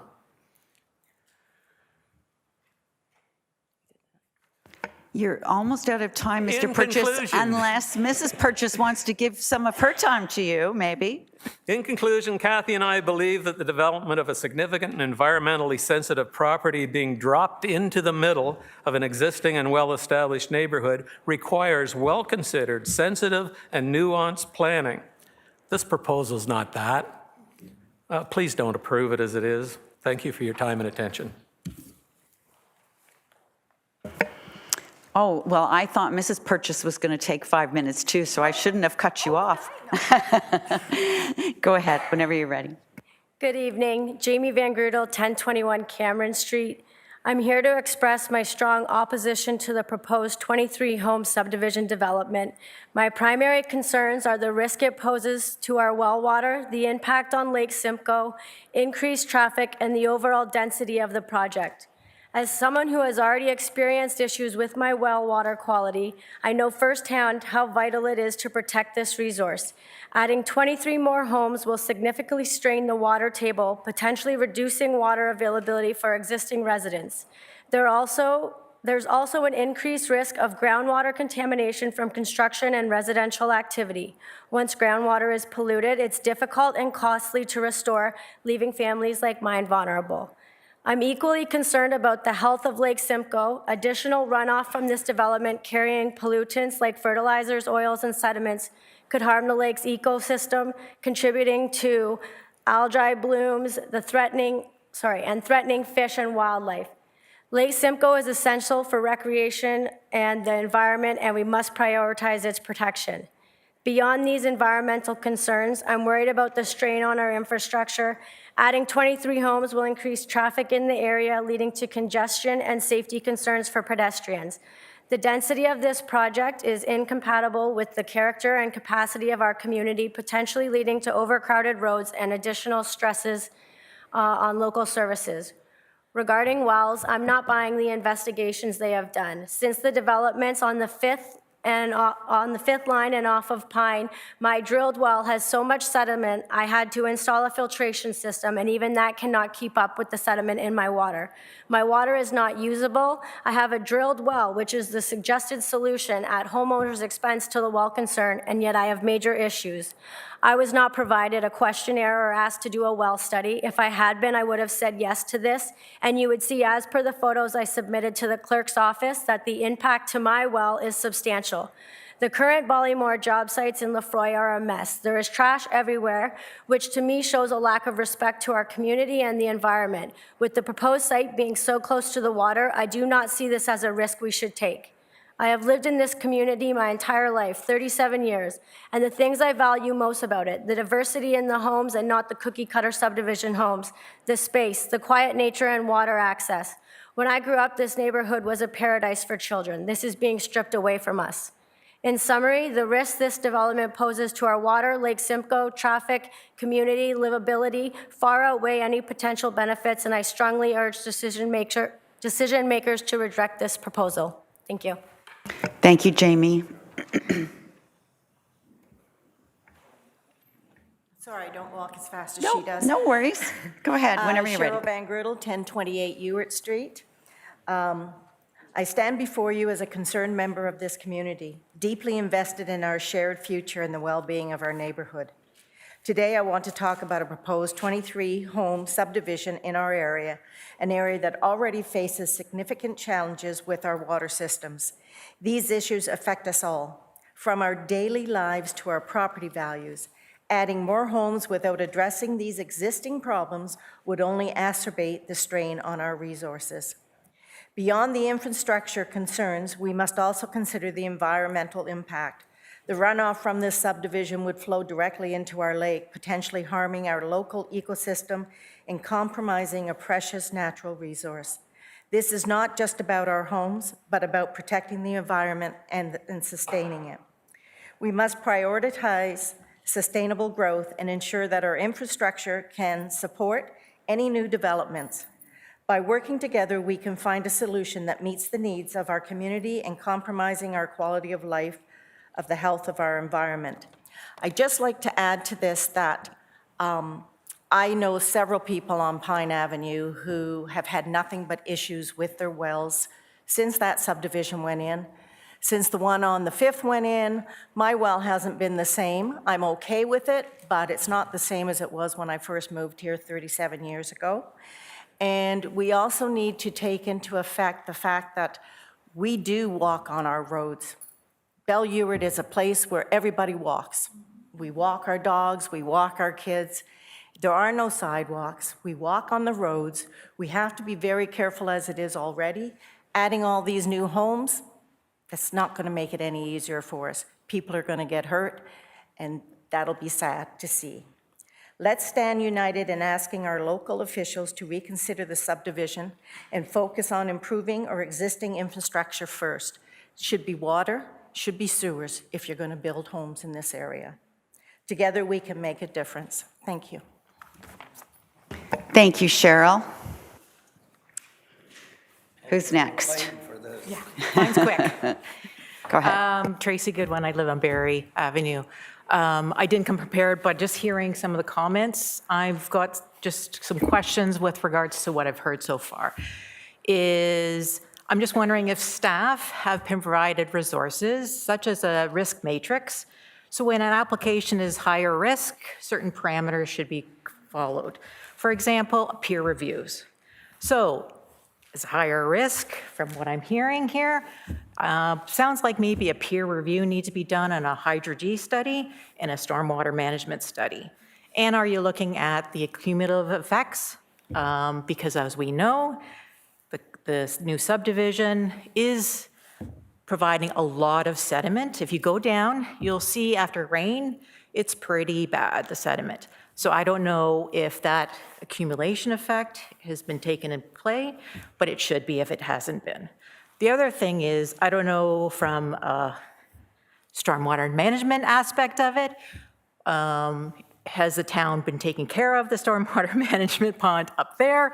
As you know, it has to be removed, the sediment has to be removed to ensure you have the proper retention. If you have the proper retention, you will not have as much sediment going down, obviously, unless you have a 100-year storm. So basically, I'm just wanting those things, is basically peer reviews. And I was thinking the peer review also should be done by a town consultant, and I think should be paid by the proponent. So basically, if that's, and I think that should be something you might want to look at, not just for this application, but for all applications, because I think obviously low risk, no, you don't need it. But when you're getting to higher risk, I think peer reviews need to be done.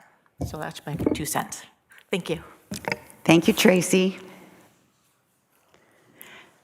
Yes, sir. Good evening, Mayor Dolan. My name is Rob. I live at 1032 Ewart Street. I'm in one of the oldest houses that is in Belle-Ewart. The house is 140 years old. I have a creek that runs underneath my house. The fact is, being the oldest house on the street too, I lost it for a second. Bear with me. With that property, it was all farmland at one time. I don't know if cattle were raised on there, horses or whatever, but every once in a while, a smell will come through and come up through the gravel in my basement. It's pretty nasty. I've had people look at it and they say there's nothing they can do about it. I was not aware that at the time there was pamphlets handed out for anyone that wanted to have their water tested. I'm on a drilled well. I can't drink the water. If you hold up a glass of water, you'll see oil in it. No one's ever come by the house to check it. I would like to have that checked in the near future. This all runs off right down, like from the top end down to the bottom end into the lake. So that's about all I can say today. Thanks for having me. Thank you very much. And I would just let you know that you can get your water tested by the Simcoe Muskoka District Health Unit. They supply the little bottles and you take it into them and they do free testing. They just say Okay, thank you. Good evening. My name is Christine Gavin. I live at 974 Berry Avenue. I'm a very nervous speaker. I have written something, but before I read this little note here, I just want to say that 6 years ago, my husband and I, we used to have a cottage in Lefroy. We tore it down. We built a brand new home. And I remember going to the town and asking if water would be brought to our home.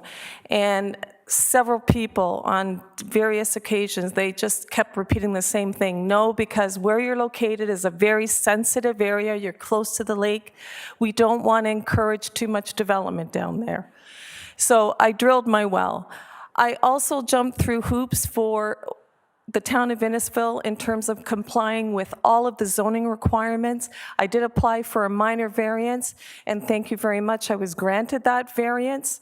That variance being that my house is located on the most northerly part of my lot, which is the furthest away from Carson Creek, which is a flooding hazard.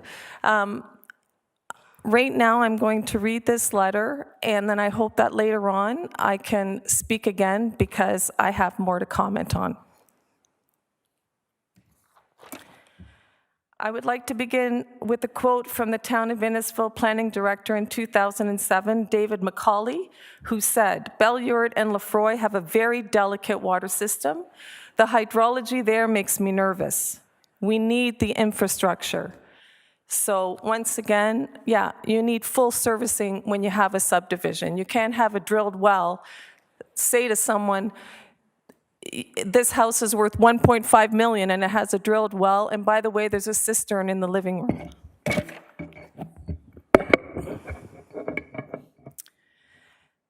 Like Mr. McCauley, I share this nervous sentiment as my property is within the Carson Creek watershed, is adjacent to Carson Creek, and is subject to the floodplain and erosion hazards associated with this creek.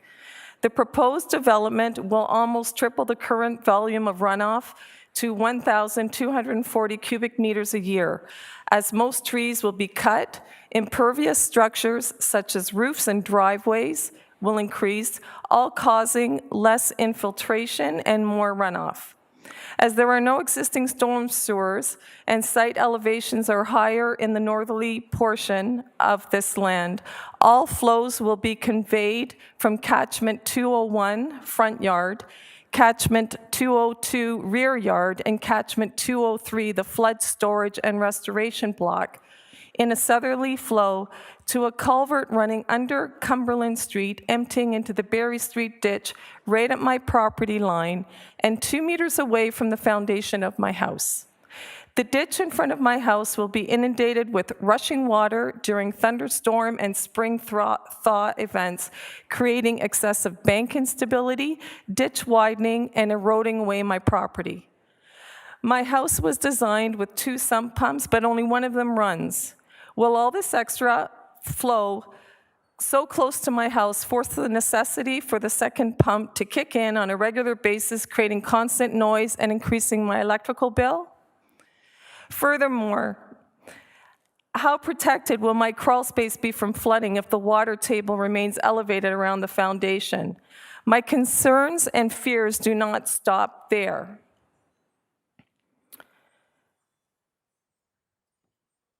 Once the water is received from the culvert on Cumberland, it will drain east towards the Berry Avenue ditch through a culvert under my driveway flowing south, depositing into Carson Creek. Once again, I'm vulnerable to further negative impacts with continued erosion and bank instability along Berry Avenue, damaging the integrity of my culvert, driveway, and losing more property.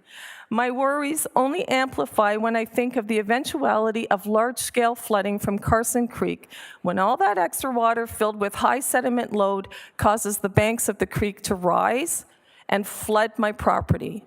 I would like to note that in the past 35 years that I've been at this property, I've never experienced any flooding or water pooling in my yard. I received a notice from my insurance company 2 years ago that I no longer qualified for the flood and surface water rating due to climate change. Fortunately, I was able to find another insurer, but I pay an additional $1,200 a year for that insurance. In conclusion, I would like to pose the following questions to the town and the developer. Are there proposed or required improvements along Berry Avenue and Cumberland to ensure no negative downstream impacts due to the additional volume of water from the proposed development? There will be significant increased water flow. There's just no doubt about it. They talk about all these measures, like every house is supposed to have a rain barrel in the front. You know, people are going to just take the rain barrel away. You know that everything that they plan that say that will mitigate the extra flow, I don't think it's going to work. The only thing that will help is that constructed wetland, which I would like more information about. I think we all would, because I don't know what that means, a flood storage restoration. Is it a pond? Is it monitored? I mean, we all are concerned about that. In any event, we know the water flow will increase significantly. Will there be erosion protection measures downstream so my property doesn't get damaged? If I experience foundation or property flooding, land loss, culvert and driveway breakage, who will pay for the damages? Just like everyone else has said. You know, the developer builds and then he's gone. And then it's up to the residents to pay for the damage that's left. Christine, you're a little over time, but those questions about work on Barrier Cumberland and about more information about the flood storage, we'll answer in the report. Thank you. Go ahead. Hi, my name is Paula. My name is Paula Barkin. I wrote to you folks, so I presume you've still got that letter that I wrote. I'll just speak very quickly. I have just 3 cursory points to make because the sentiments have already been well articulated, and certainly I agree with what's been said to date. So the Barkin family has owned this property. I'm sitting at the corner of Whisker and Cumberland, at least 60 years. I'm one of the residents, I am the resident who sits in front of that beach. I speak to you today about the deterioration of that beach and that lake. Years ago, when my husband grew up there, it was sand rippled on that beach floor. The lake has severely deteriorated. We don't need any more swimmers at the beach. Why? Because you can't swim there. My property area in front of the beach is complete sludge. Sludge. I can't get a motorboat in and out of there anymore, nor can my neighbors. It sits dormant, that water. So when you're telling me, Mr. Developer, that you want to appeal to these 23 new homeowners about the fact that they can walk to the beach and bring their children for a picnic to the beach, be careful, because those children will not be able to kick their feet in the sludge. The town has done nothing in our perspective to deal with the erosion of this beach, and yet we want to put more density. And as it is already, the public is coming up from Toronto and have been doing it for years and use it as a recreational spot. I see out my window every single summer what's happening at this beach and in the lake, and it's only very discouraging and worrisome. I ask you, Mr. Planner over here, about your traffic statistics. I am not an expert. You tell me you're putting in 23 houses, but yet there is some quick statement about 16 trips would come off of Emily with the cars and 24 would return at the end of the day.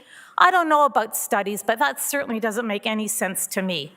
I see the traffic on the corner where we are has been deteriorated in terms of the amount of congestion that goes around, to the extent that years ago, we had no guardrail on that beach. And until people were driving on that beach, launching their boats and God knows what, and the town finally did a study, did we finally get a guardrail up to try to protect the kids who go to that beach? That is an unsafe corner. You're going to put more traffic there. Finally, over the years that we've owned the property, at one point, the town came in and put ditches that surround the property on the corner, front of it, all around the side.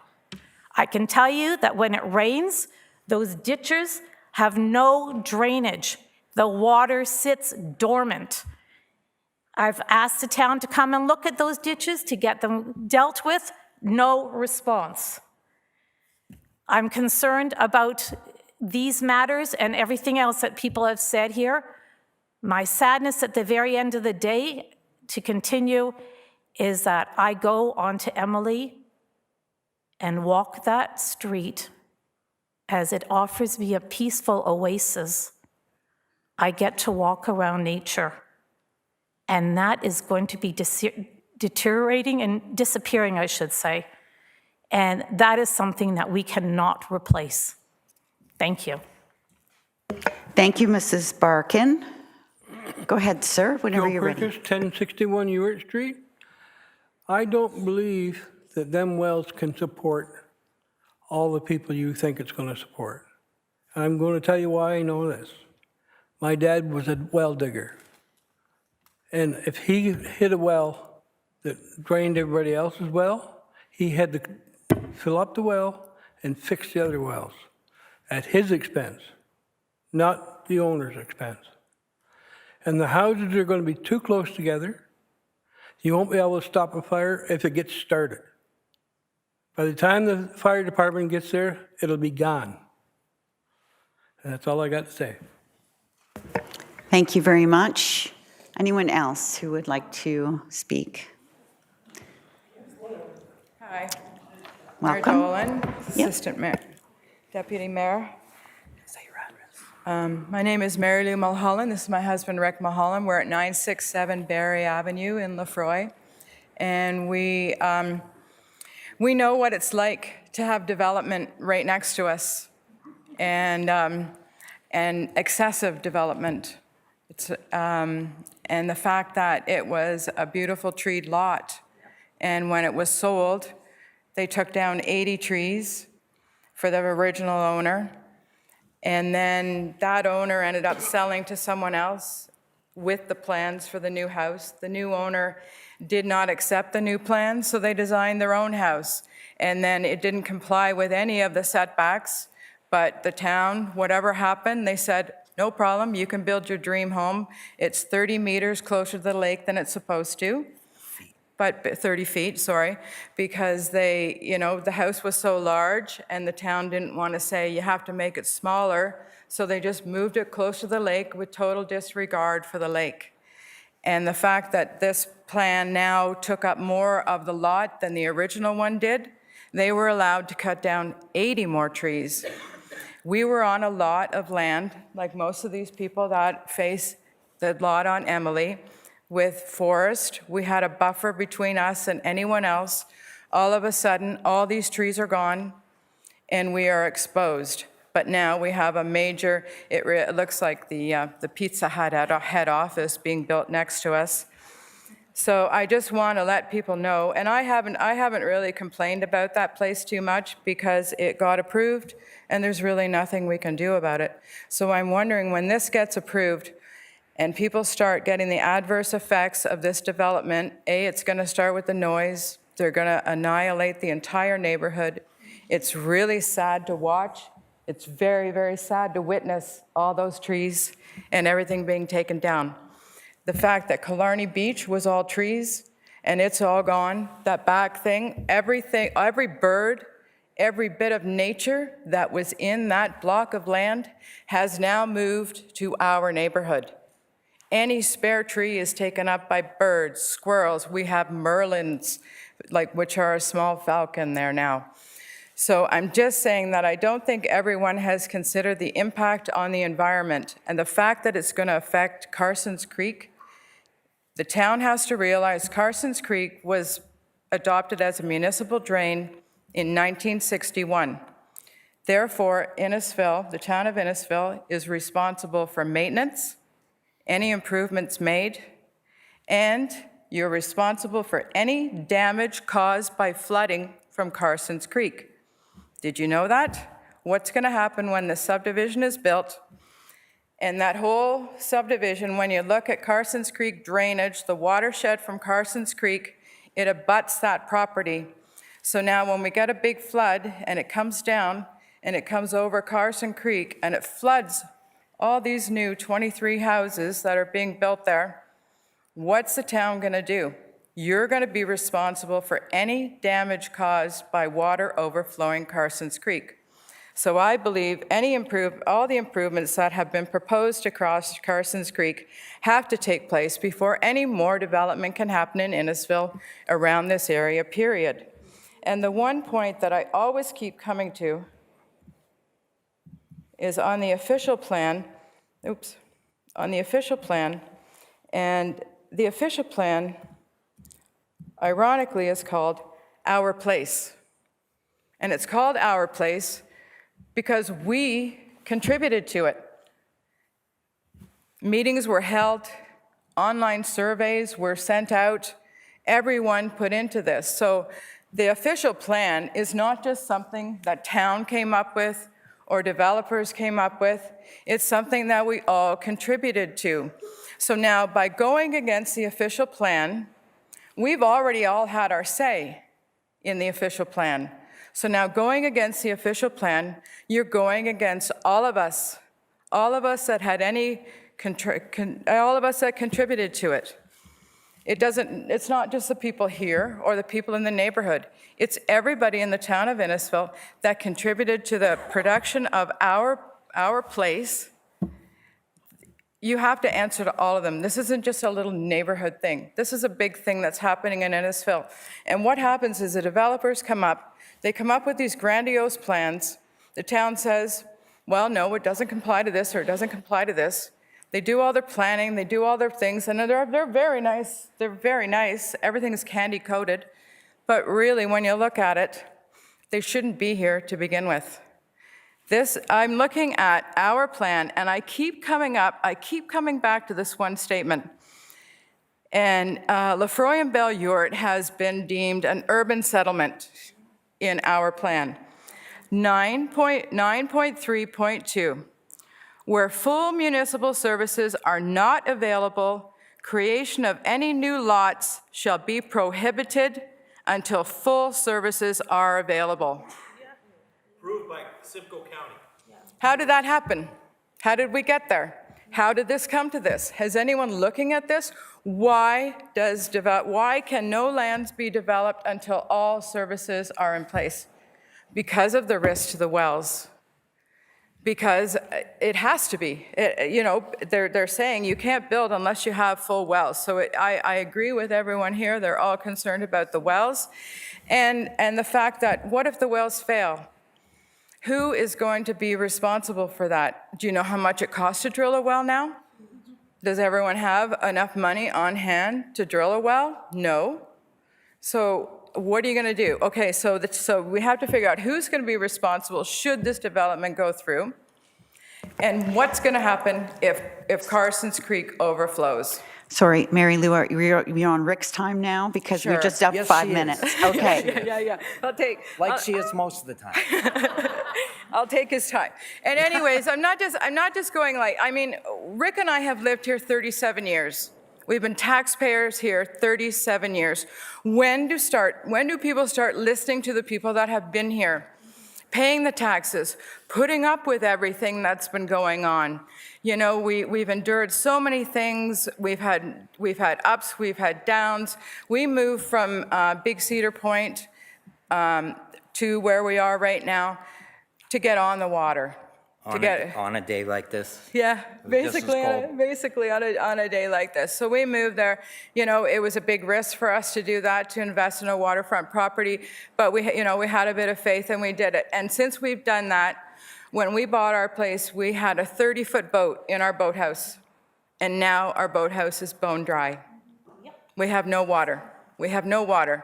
We had 4 feet at the end of our dock. We have 2 inches. Nobody has done anything about that. No one, and that's from Carson's Creek. That's come down from Carson's Creek. We went to several meetings about Carson's Creek. We brought it to the attention. You know, plans were made. I can't even begin to tell you how many pictures I've sent to the runoff that comes down Carson's Creek. The mud line comes way out into the lake. In 2019, a study was done, drones were flown down, and improvements were supposed to be made to Carson's Creek. And I firmly believe that until those improvements are made to Carson's Creek and the town does its fair share to protect the lake, then no more development can be along the lake. And I would really like to suggest to the people in Belle and Lefroy that anybody that is in the watershed, which is like 120 meters from the lake, from Lake Simcoe, should be in a water protection zone. But the water protection zones, the shoreline development zones, were taken away from Lefroy, Guilford, and Alcona when the planning was done. They're in Kempenfelt Bay, they're in Leonard's Beach, it's Big Cedar Point, Degrassi. There's all shoreline protection. It got erased somehow from the maps when they deemed Lefroy an urban settlement. There's no shoreline protection in there. And truthfully, I believe this lot is within 120 meters of the lake and should be protected. The whole thing should be protected. The whole area should be protected. And also, if it is a shoreline protection zone, then there should only be 2 to 3 lots. This property consists of 2 lots, lot 23 and 24. Half of, I don't know which way it goes, so half of them is in a protection zone from Lake Simcoe Conservation Authority. This company is going to, when you look at their easement, it actually goes, their retention pond actually comes out on a bit of an angle and goes into that lot. Well, that mimics the water court, the drainage right now of Lake Simcoe Conservation Authority, but they're diminishing it in order to add more lots. So they're taking away the actual part of the property that is protected, and I don't know how they're going to do it. We haven't seen any plans. And then now they're going to move it to the far corner. All that protected area, where it's almost like half of the property now, is going to move to one section of it, and they're going to have some flood retention. Then they're going to put culverts under Cumberland. It's going to come on to Barrie, and then they're going to put new culverts underneath Barrie Avenue that run into the lake. So now your little beach is going to have more runoff coming into it, and the remainder of it is going to go along Barrie Avenue and into Carson's Creek. Has anyone done studies how it's going to affect Carson's Creek? It just says it's going to go to Carson's Creek, but there's no, and since this study was done, more houses were built in Innisfil. So now the runoff has increased. In 2019, Carson's Creek, the runoff from Carson's Creek was from 1,000 homes. So how many homes now is the runoff into Carson's Creek? So I really believe that until the town protects the lake more, there should be a moratorium on building along the shoreline. That's it. Thank you. Did you have something for the remaining, did it have a minute? For the remaining 30 seconds that you have, Rick? I agree with everything she says, and I hope that, well, most of the time anyways. You're a very wise man. Yes, thank you. I hope council takes her points into consideration and makes the right decision. Thank you for your time. Thank you. Anyone else who'd like to have their first 5 minutes? Hi, Don Schreifinger, 1018 Whisker. Let me first say, my very first choice, if I was given one, was that there would be no development on the property in question. But realistically, that's probably not going to happen. We may be able to slow it down. We might even be able to stop it this time, but eventually that property will have houses on it. And in a way, I kind of think maybe it should. When I first moved up here over 30 years, almost 35 years ago, the property that we currently live on was empty. It was a big, huge garden plot. So there was no home on there, and we bought it and we built, as did everybody that is currently here. So I'm not totally against development. What I think we need to do is that we need to develop responsibly in a controlled manner. This includes, but is not limited to, the type, the style, and the number of homes that are built along the property in question. And I would also like to comment that I want a commitment from the developer, from the town, that the existing residents will not be negatively impacted by the new development. We would like assurances, actually I would like a guarantee, I'll get to that later, that wells will not be adversely affected by the development. And I want to have some sort of declaration about restoring water supply to the current residents if there is impact to existing wells. I would like to state that in all the years that I've been here, I've never had any issue with my well. The output, the quality, I've never had any problems. It's never run dry, not once in all the years during our daily use. And I'm glad that the gentleman brought up the 2007 proposed residential development that was eventually decided that no development was going to happen on that property until it was serviced by wells. And also, there were less houses back then than what this proposal is for. The decision was that for the fewer amount of homes that were going to go in, that town water had to service the property. I'd like to ask what's happened, what's changed. The only thing that seems to me that's changed is that the proposed density they want it to increase. I don't see how that makes any sense. I would like to also comment about the water test that was done. I find the timing incredibly suspect of November 2023. I really don't think that testing in November provides a proper representation of private well usage. I can't see how it can be a meaningful result when the raw water table is at its lowest during the summer, not in November, when summer has the highest usage and the highest strain. There's more cottagers there. There's more summer guests. We are right by Lake Simcoe. We are a playground, let's face it. It even suggests that on the town crest.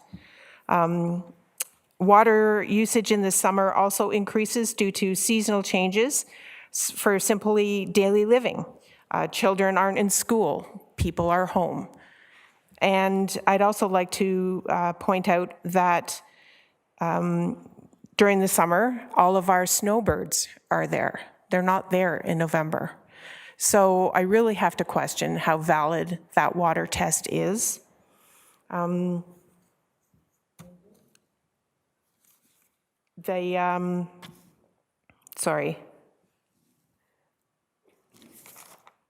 Yes, here we go. So it was previously mentioned from the first item that was on the agenda today that water's coming down Killarney Beach and that water is being paid by the developer. I would suggest that when 1015 Cumberland Street is developed, I propose that the developer service the property with town water. I also propose that he provide water, town water, to all of the properties located within the area who received the town notice, whatever that is, 100 and something meters. If you want to build and you're going to make a lovely profit on it, then maybe you just make a little bit less and you provide some assurances. To the developer, I would also like to say, I actually misspoke. Assurances aren't good enough. If you're serious about our well health, then give us legally binding guarantees for abundant potable water. In other words, I ask the developer to put your money where your mouth is. Your time's up, Donna. If you could wrap up. I'll be back.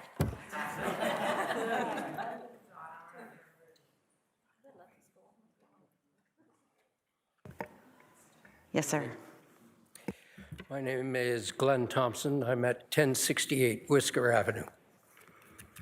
I would like just to add our names to the residents who are concerned about the development. 23 homes on 35-foot lots with the setbacks on both ends means density going straight up. Tapping into the watershed that feeds our wells, if any building goes forward, we need this to have full municipal services, sewer and water. We oppose the amount of homes due to density issues, parking issues, congestion issues. We're also concerned about this flood storage and retention area at the corner of Cumberland and Emily, and other environmental concerns, silt and whatnot going into Carson Creek and into the lake. Environmental issues that have been mentioned regarding the wildlife. Who will be responsible for our wells if they get clogged with silt or if they go dry? Possible flooding of our properties is another concern. Who will be responsible for the care and monitoring of the reservoir? Most of them that I've seen are kind of unsightly. They're not well maintained, they're overgrown, and just not conducive for the area. Thank you. Thank you, sir.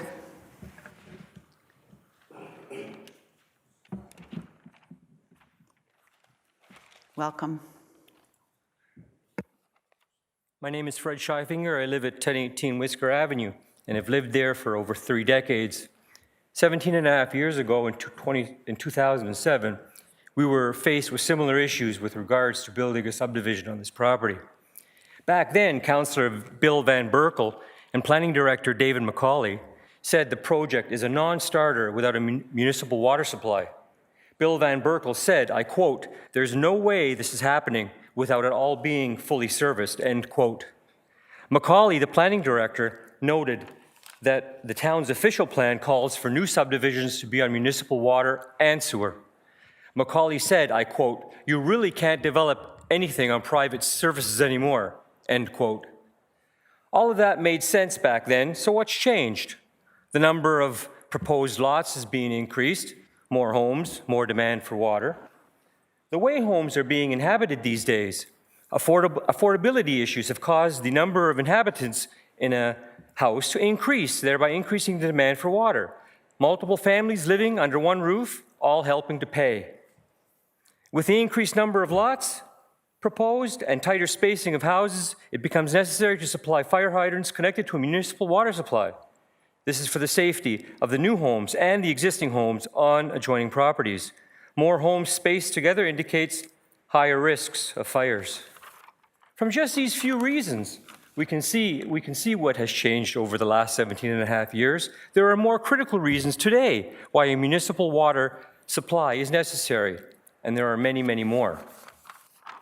Why would a municipal, provincial, or federal government allow a developer to build a subdivision on an infill lot and not bear the responsibility and costs if the development directly harms the existing residents to the point where they cannot even live on their property without having to incur major costs? If these new wells cause issues with the existing wells, who's responsible? Who is going to foot the bill to rectify the situation? Why should the burden be borne by those who didn't cause the problem? If the developer is so sure that there won't be any problems caused to the existing residents by the development, why not put a trust fund into place and leave the fund in place for 5 or more years after the new subdivision is occupied? This would also apply to the new homeowners that may also find themselves having well water supply issues. This brings me to another point that many of my neighbors may not agree with, and for which I may take some grief. The building process alone is a threat to the existing water supply, even if municipal water is brought in for the new homes. There are cases in Lefroy where a resident on a well and well issues arise from the subdivision construction. That subdivision is on municipal water, yet it affected existing wells. At the end of the day, water needs to be brought into the whole area before this development be allowed. Yes, it will cost the existing homeowners to hook up to the municipal water and possibly incur a one-time charge when the system goes in. As with many things, there are probably a host of government programs to help subsidize such costs, including making the developer bear these costs. this brings me to my next point, the subdivision. Why is a subdivision being considered on an infill lot? There are countless of large open areas in Innisfil that would be well suited to subdivision-style developments. This property is not one of them. When I moved here over 30 years ago, I picked this area because it was not a subdivision. The homes are all unique and individual, not cookie-cutter style homes as is found in subdivisions. There are all kinds of subdivisions available. Sorry, there were all kinds of subdivisions available back then as there are now. We don't need to add a subdivision on an infill lot surrounded by non-subdivision style living. Building a subdivision on an infill lot brings a host of other problems on top of the water issue. As previously noted, there will most likely be multiple families living in these homes. Take a look at any recently built subdivision. You will see the streets clogged with parked cars, causing unsafe conditions and blocking access to other residents and even emergency services. People end up parking on lawns or converting lawns into paths for parking. The next thing you know, their water has no place to go and flooding becomes an issue. All not good or desirable. Anyway, my time is almost up and I'm going to have to be back to continue on with my discussion. Thank you. Thank you, sir. Next, anyone who hasn't spoken yet who would like to make some comments or ask some questions? If what you want to say has already been said, you can simply agree with that person. But please, whenever you're ready. My name is Nicole Marinucci, and I am at 1030 Whisker. What I'm saying has already been said, but I feel that it needs to be heard again. I'm speaking tonight not just as a resident, but as a mother. I want to share my heartfelt concerns regarding the proposed development of 23 homes on 1015 Cumberland Street. While I understand the need for growth, I feel this plan comes with significant risks to the safety of our families, the environment, and the character of our neighborhood. First, the safety of our neighborhood. I am deeply concerned for my children and others in the community. The roads in our area are narrow and lack sidewalks, creating dangerous conditions, especially during the construction phase. Increased traffic from construction vehicles and later from residents will significantly raise the risk of accidents, putting children and pedestrians in harm's way. What steps will the council take to ensure the safety of our residents and children during and after construction? Second, the lack of fire hydrants in the proposed development area terrifies me as a mother. If there were ever a fire, how would emergency responders effectively contain it? With homes being built so closely together, the danger of a fire spreading quickly is a real and frightening possibility. This risk isn't just about property, it's about lives and families. What is the council's plan to ensure adequate fire safety in a development that currently lacks such basic infrastructure? Finally, I'm concerned about the potential impact on the lake, which is such a beautiful and vital part of our community.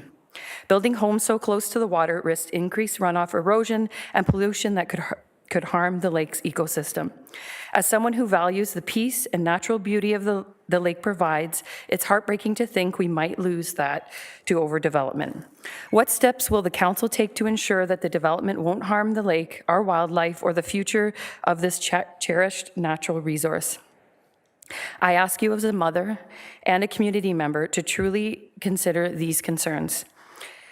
Think about the safety of our children, the families who live here, and the legacy we leave for the next generation. I urge council to reject this proposal. Thank you for your time and for listening to the concerns of a mother who loves her family and this community. Thank you, Nicole. Yes, sir. My name is Victor Jesus. I'm at 1038 Whisker Avenue. Pretty much break this down pretty quick. I agree with what everybody said pretty much. I'm on board with them all. I just want to remind people at the end that in 2007, a builder tried to build there with less homes on 50-foot lots and was denied for many of the same problems. If anything, we have more problems today, as a lot of people mentioned, more houses, more with the water flow. I just don't see how this is possible. Everybody's concern is obviously well, including mine. I'm just not completely against building homes there. I think the design is a big thing. A lot of homes there that we have in that area now are bungalows or raised bungalows. I'm a strong believer if they were to build homes there that I think that we should keep with the same design, not 3-story homes sitting behind us. And obviously the concern is our wells, our main concern, or at least mine. Thank you. Thank you, Victor. Anyone else who hasn't spoke for the first time, who has something they'd like to add?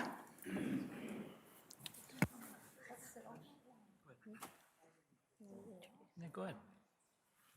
My name is Sarah Petrangelo, and this is Nicholas Parnham, and we live at 1068 Emily Street. Just want to say that I agree with all the statements that our neighbors have made. One of the biggest things for me is obviously data, so looking at the assessments that were done, it's kind of mind-blowing to see that we're going to accept data that says 15 surveys were done and 5 homes were tested in such a big neighborhood. Us personally, we filled out the form and we spoke to the representative about our well testing and nothing was done. And I know that because I work from home and I can see the well from my window. And I can guarantee that nobody came to test our wells at all. For me, yes, my concern is well, as well as density. From someone who works in the construction industry and the water and sewer industry, I have on a job site seen homes go up in flames. And with no hydrants anywhere near us, I saw 11 homes be leveled in 8 minutes. And with no hydrants, that concerns me, who would be living across the street from it. I'm sure a bunch of my neighbors would also be concerned. But with wells, when they drill wells into the aquifer or anywhere in the ground, sediment is disturbed. Sediment then gets sucked up through the pumps. That causes damage.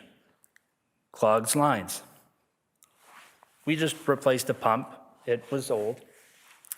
It's expensive. And I don't want to flip the bill if my well gets damaged from a developer's development. So, you got anything? Thank you. Thank you. Thank you very much. Anyone else who'd like to say something for the first time?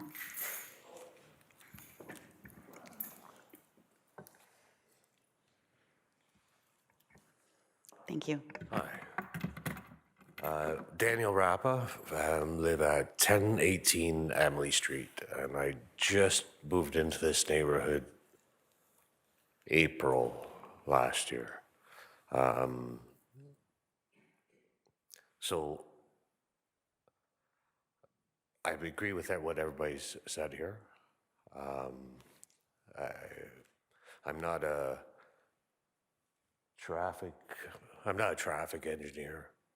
I'm not an environmental engineer. I more common sense. So when the gentleman that works for Blantyre Homes, when he made his case, you know, I'm sure they've spent a ton of money, and it took probably over a year to get that package all done for their application. I think I've got a notice in the mail 30 days ago. And so I think there needs to be more time just for everybody to maybe try to, for everybody else to, like, I'm not sure, I guess I'm asking the question, how do I do my own, or how do I raise money to do my own environmental assessment? And how much time does that take, and can I do something like that? That's the question. Director Lee? Thank you, Mayor Dolan.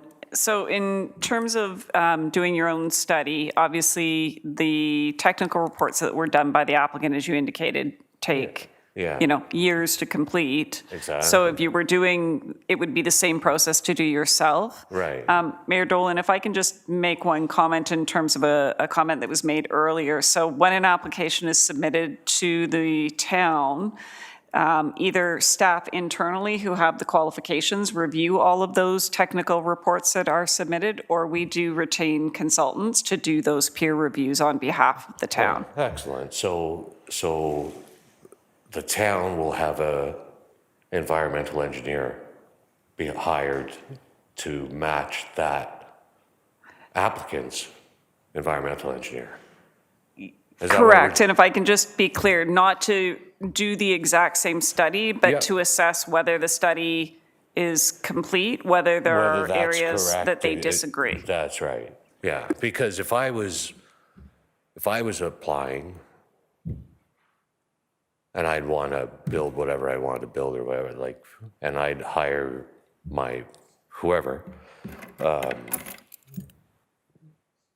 Anyway, so that's the question. So that's what's being done? Is that what happens now? So, yeah, so all the comments are being recorded today, being taken into account. Yeah. Any studies that are, that we do have would be peer reviewed. Right. To make sure they're accurate. And then all this information will at some point come back to town council. And if you signed that piece of paper out there, you'll be notified when that's going to happen. Oh, okay. But there's no decisions being made tonight. We're simply here to hear from you. Oh, I see. Okay, well, that's my concern. Thank you. Anyone else? Come. Jessica Motherwell, 1021 Ewart Street. I just want to say I agree with everyone, and especially being a mother. Yep, agree with everything. Thank you. You win the award for the smallest comments. Most concise. Anyone else?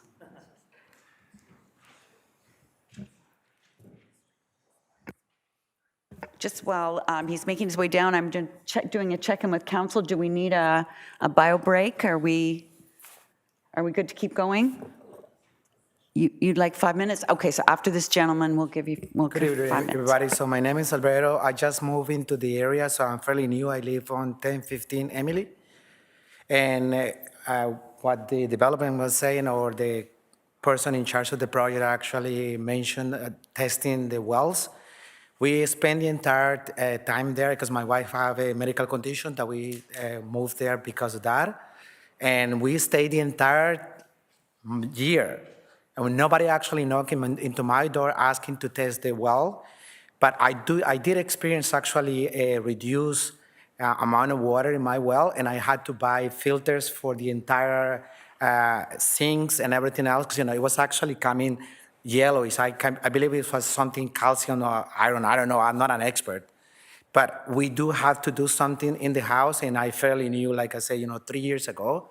So I mentioned to my neighbors, and they were saying that some of those guys were experiencing the same thing. So also what I didn't like it is when they were doing all the, the measurements and everything, I never, been asked permission to go into my front yard. And they were actually digging holes and stuff there. So I believe because I'm paying taxes to the town, at least I have the right to be informed if they're gonna be doing a work in front of my house. So all of those guys were doing the stuff there, measurements and stuff, and I wasn't notified at all. I got the notice about the wells and the project they were doing, but like I said, I agree with everybody else here that something was happening and something is gonna be affecting at the end. So, like I said, I'm not an expert, but I've been doing like policing for the last couple of years, and I know it will affect the traffic and everything else in the area based on the amount of people that are gonna be moving into it. Thank you. Thank you for your comments. Now, we're going to just take a short break, and we'll be back in 5 minutes. Thank you. Could ask everybody please to take your seats, and we'll get started again.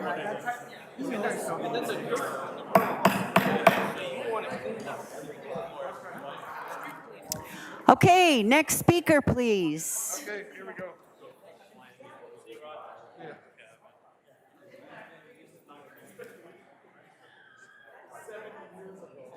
Is there anyone else who hasn't had what they wanted to say for the first, and respectfully, I don't want to cut anyone off, but if what you feel has already been said, you can just say, ditto, or if it's been captured on the public consultation, then that's good. But I'll ask if there's anyone else who hasn't spoken for the first time who would like to speak, please. I'm going to make this nice and short. My name's Judy Duckworth. I live at 1036 Whisker, and I agree with everything. Wells, traffic, congestion, everything. Sorry? Oh, I thought somebody was talking to me. So I agree with everything that people have been saying here. Thank you. Thank you very much, Judy. Anyone else who hasn't spoken yet? And your name, please? Catherine, thank you. Sir? My name is Richard Caputi. I live at 1024 Whisker Avenue. Our home backs directly onto the property that's under development or under proposal. I'd like to bring up one thing that's critical. It's the Town of Innisfil's official plan. It was approved in 2018 by the Simcoe County. The proposal at 1015 Cumberland Street is plagued with amendments to not only the city bylaws, but also the official plan. This plan was set in place to protect our lakes, our environment, our wildlife, and our community. The official plan prohibits lot creations on lands that are not full municipal service. The official plan states a maximum permitted density of 13 units per hectare of land. The official plan deems 1015 Cumberland Street hazardous land subject to flooding and flooding-related hazards. The official plan clearly states these areas may only be permitted for open space recreation and agricultural use, not residential. That's all I have. Thank you, Richard. Is there anyone else who hasn't spoken yet? Is there anyone else who feels they need to come up and say something that hasn't already been addressed?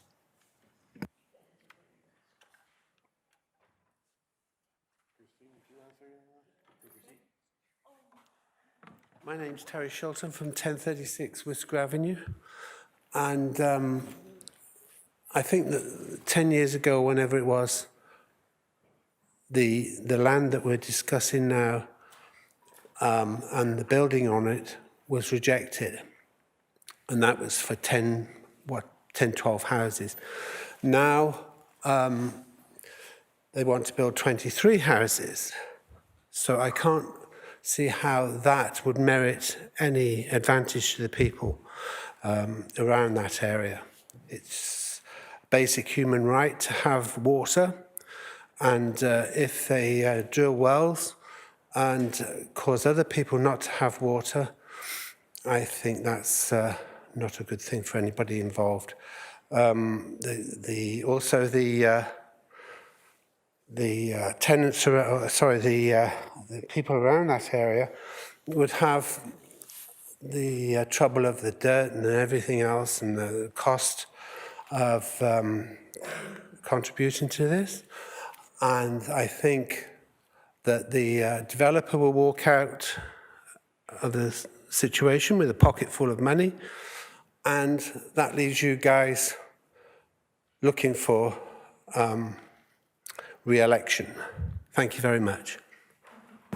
Thank you very much. I think it was Terry. Next, please.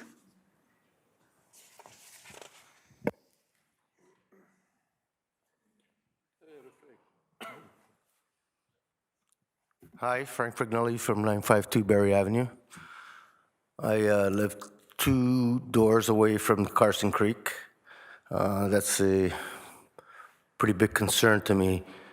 The lake has been so polluted in the past few years that unfortunately I don't even make my dog swim in the lake.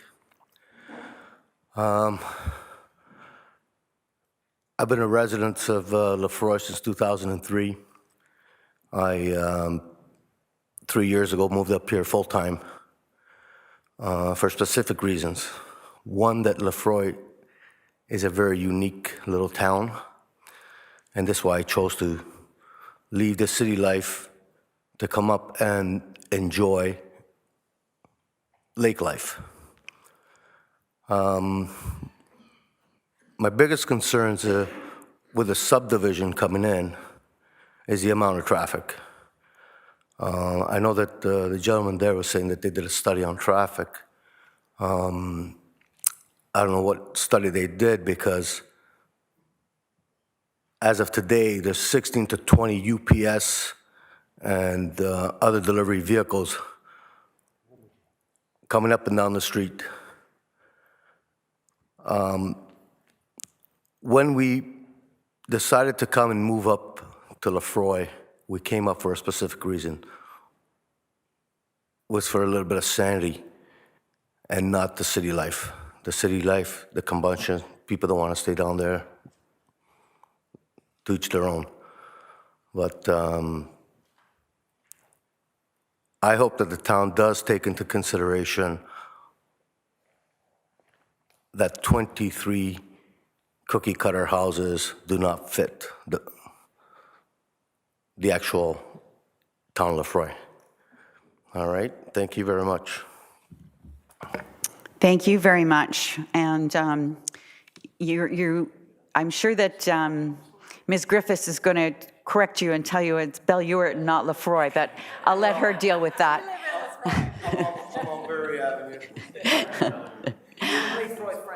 Okay. Next. Anyone else that hasn't spoken yet? Anyone else that wants to come up for the second time and has something new to add? Yes, absolutely. Sorry, something I forgot to mention before. A friend of mine, Megan Varga, mentioned about overland water protection. So anyone that doesn't have it, you better look into it. I've never had an issue, but now I have it on my policy. Another thing, I'm not ashamed to say that where I live on Emily Street, it's a very old section. My house is over 70 years old. Most of us have done upgrades to a lot of our homes. So regardless of whatever you may approve, if you do approve a subdivision, it definitely will not fit on Emily Street. Even Gita's house, it's rather old. It's, where are you, Gita? Over there. It's got to be at least 140 years old. They've been upgraded, a lot of the homes, but like I said, they will not fit. Thank you so much. Thank you. Anyone else? Sorry, Cheryl from 1028 Ewart. I just want to add to the statement that one of the women here made, leave you, about the beach. I've been here 37 years. I raised my children here. We used to go to that beach every day. I took my kids out of there 10 years ago or so, 15 years ago. I said, no more, you're not swimming down there. It's not safe. The lake has been ruined, and nobody seems to be concerned or caring enough to take care of that lake. And that lake is a beautiful lake. It deserves our time. It deserves us taking care of it. Please, please make sure that that lake is taken care of. Thank you. Thank you, Cheryl. Anyone else?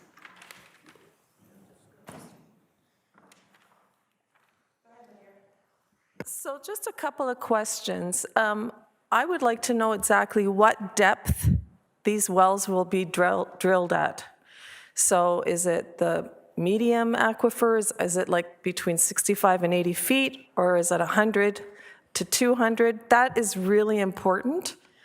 The second thing that I would like to ask is, when the stormwater management and the drainage issues, that study was conducted by KLM, were they aware of the issues with Carson Creek and the Carson Drain problem?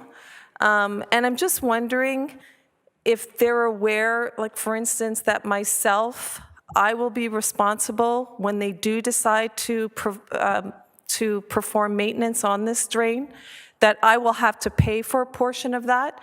Now this development, across the street from me is going to be adding more water into Carson Creek. Apparently, they're not in that watershed, so they're not paying for it.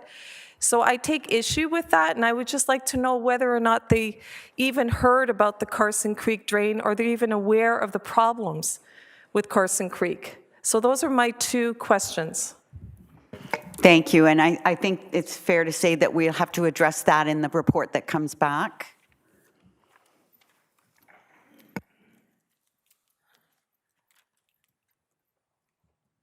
Dawn from 1018 Whisker, second time. One of the other concerns that I would like to bring up is the impact on our property values. You have an increase in your property value if you back onto undeveloped land. All you have to do is look at any real estate listing, and that's one of the big selling points that they will bring up. Your property value goes down once the land becomes developed, and it will go down drastically if we have a subdivision behind us. Another thing that I would like to just quickly point out is that if they screw up our wells and we don't have water, take a look at what's going to happen to your property value then, folks. It's going to go right through the toilet. Anyways, I want to address what the homes are going to look like. I don't believe that they are going to fit the area, the look and the feel of the buildings, the characteristics and the diversity. Cookie cutter homes just aren't going to cut it. I would like to quickly relate a story. Niagara-on-the-Lake, we all know about it. We've probably been there. We've probably been there more than once. There is the one ugly home in Niagara-on-the-Lake. Somehow, somebody managed to get that passed in a building permit. It sticks out like a sore thumb. Quite frankly, it looks like a pimple on a bear's butt. Council was held to task by the residents. They were questioned as to how this could happen. The end result was that council had to change the bylaws, their building requirements, and how their building permits were processed. Don't let Bellewert be the lesson learned for Innisfil. If you got to learn the lesson, please don't do it with us. The other thing that I would like to quickly bring up is the environment. One of the hot topics in the environment right now is carbon offset through reforestation, where trees and vegetation are considered carbon sinks. Everybody's all heard about carbon offsets and that we have to reduce our carbon footprint. It's a big conservation issue, and this really is an argument for no development back there, and if that's not going to fly, then less development back there. We need to have new houses. The new development will need to have lots of land cleared, lots of trees and vegetation removed. That's going to affect drainage. That's going to affect the carbon footprint. And we need to control it. We need to have bigger lots, more trees, not smaller lots and no trees. And the other thing that I would just like to bring up is the environmental assessment that was done. Appendix B has a species list. I kind of have to question it. It's not very representative of the wildlife that is in that woodlot back there. Just off of the top of my head, they've missed the pileated woodpecker, the downy woodpecker, and the northern flicker, all which nest and reside in that area. Also on page 14 of 19, they made a comment that about the frogs and that there were no vernal ponds. Now, vernal ponds are sort of like a seasonal puddle, big, small, where the frogs breed. And they were saying that there were no vernal ponds back there. I find this inconsistent to what actually happens. As somebody who backs onto that lot, there's loads of vernal ponds, lots of frogs, lots of spring peepers. And if you walk back there in the spring, I defy you to not see a bunch of pollywogs. So I just have to be concerned about some of the information that has been provided by the developer. It just doesn't make an awful lot of sense to me. And if I have any time left on my 5 minutes, I would like to give it to my very handsome husband. He gets his own 5 minutes, by the way. Oh, does he? Okay. And his own 5 minutes. Give her. Fred Shivinger, 1018 Whisker. I'm not going to finish reading this because it's all been covered. I moved up to Bellewart 31 plus years ago. I moved up here because I didn't want to live in a subdivision. I drove through many subdivisions to get here, and there were many subdivisions that I could have chosen from between here and Toronto. I worked in Toronto. I commuted. Coming to Innisfil was not because of affordability. I mean, it's not true that it's more affordable. You have to, if you're a commuter, it's not more affordable. If you add the commuting time, the cost of commuting, the cost of the gas, the cost of the car, you end up spending a lot more money commuting and living in Bellewart than you do living in Toronto or close to where you work. Now, not saying that everybody does that. There are a lot of people that work in town. That's great, but there aren't jobs for everybody. We came up here because we liked the area. We came up here because we didn't want to have subdivisions built around us. Subdivisions are fine. They work. They have a place. They provide jobs. They provide taxes to municipalities. And they should be built, but not on an infill property. Innisfil is a strong mayor municipality. What that means is that we have committed to the Ontario government to build so many homes in a certain time period, a target. To be able to meet that target means that you will have access to the Build Faster Fund. You have to maintain that target. If you exceed the target, you can be eligible for bonus money. Well, our little patch of land there, the infill property, I'm hoping is not going to be a major decision point to help us get to this magic build number that we can get our funds from the Build Faster Fund.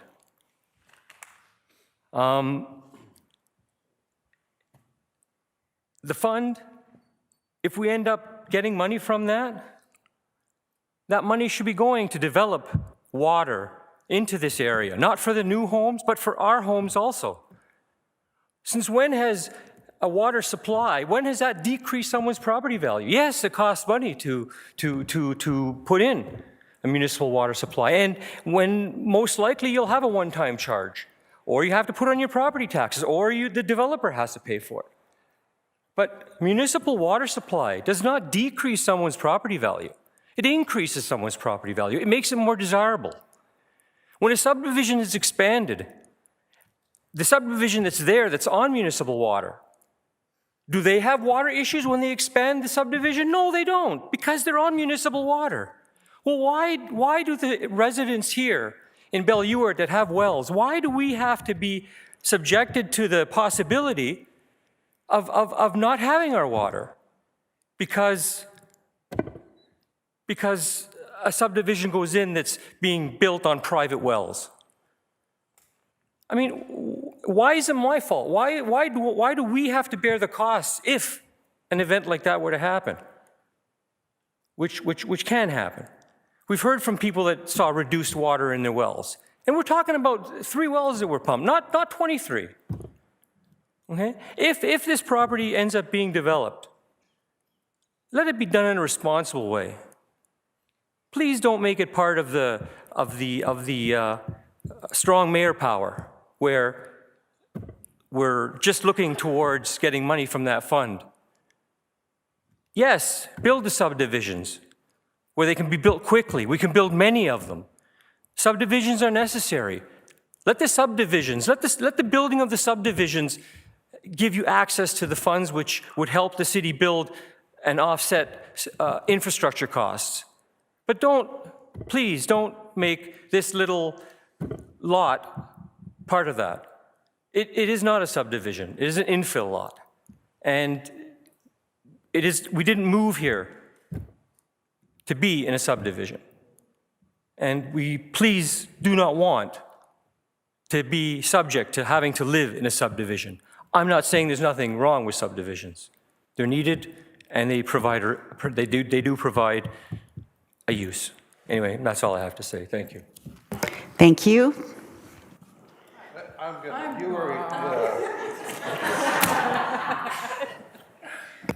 Just finish up my I've never notion had before. anyone fight over the mic before. That would be a We first. just want to see you, Mayor, that's all.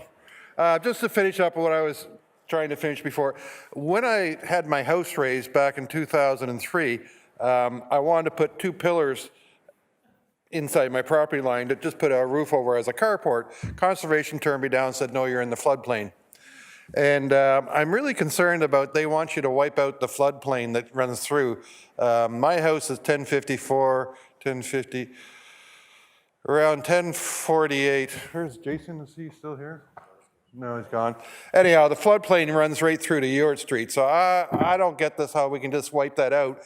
I know my neighbor that left earlier, that was here earlier, Ian Andrews, his friend lived in Lefroy in 1998, and Lefroy and Bellure were flooded. So I'm not sure how we can just say, take it off the paper, it doesn't exist, when the floodplain does exist. We all realized, you know, back after the wells were tested, and this just came to light back a few weeks ago, was that we were all experiencing, why are we getting so much iron in our water? And we realized, hang on, this happened after they did their well testing, that our wells were affected with more, and I have an iron remover in my house to remove the iron, and I was having iron staining, and I went, what's going on here? And we just didn't connect the two. So there has been impacts to all of us with drilled wells. And my final point was that there has been a number of survey companies come through, survey this property, and I had to kick, and surveyors have the right to come on your property, and they're allowed. But I asked the guys, why are they spray painting orange paint on my split rail fence? And they said, well, that's your property line. I went, you're 30 feet inside my property. And I had to walk them back to the bush to show them the stake. So somewhat reticent that the surveys have been done correctly. I think it's Rudy Mack that did it, and if it is, then I'm comfortable with it, but just a point. And thank you, Council. I know what it's like to sit there and listen to a lot of deputations, so thank you for your patience tonight, and I know Mary Lou's going to have her way with you again. No, I'm not. I just had a question, and I'm hoping someone can answer this for me. What is the current designation of that lot? I see on plans that it's future development, and there was no paperwork provided for a definition of what future development is. I've heard people talk about infill. If it's an infill lot, you're only allowed 2 or 3 houses. You can only divide it 2 or 3 times. So which is it? Is it an infill lot? Is it slated for future development as a subdivision? Was that the intention, that it would be a subdivision when it was slated as future development? Director Lee or Manager Carrera? So, Mayor Dolan, I'll jump in. The staff report does speak to the current designation on the property.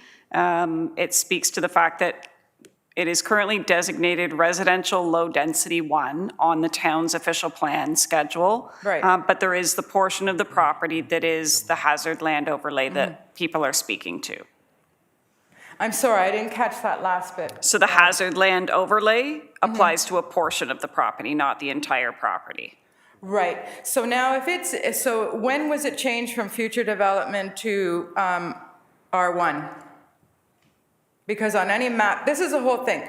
You send this notice and you say that they're going to build 23 houses on this lot, and here's a list of the information you have to look at. The information that you had to look at was very conflicting. One part of the zoning bylaw said that the lot should a minimum of 15 meters. In our plan, it says you can't have anything there because it doesn't have full services. The chapter right down below says that there should be 10 to 13 houses per hectare. I've looked at the Lake Simcoe prevention plan or protection plan, and it's discouraging all development within a floodplain. So I'm just thinking, where did this R1 come from? And what exactly, like, when you put it as future development, what was your intention when you did that? So that's what I would like to know, is how it changed, and could someone please tell me exactly what the jurisdiction is on that lot? Is it 15 meters? Up in Churchill, they have a site-specific where it has to be a minimum of 21 meters for some reason.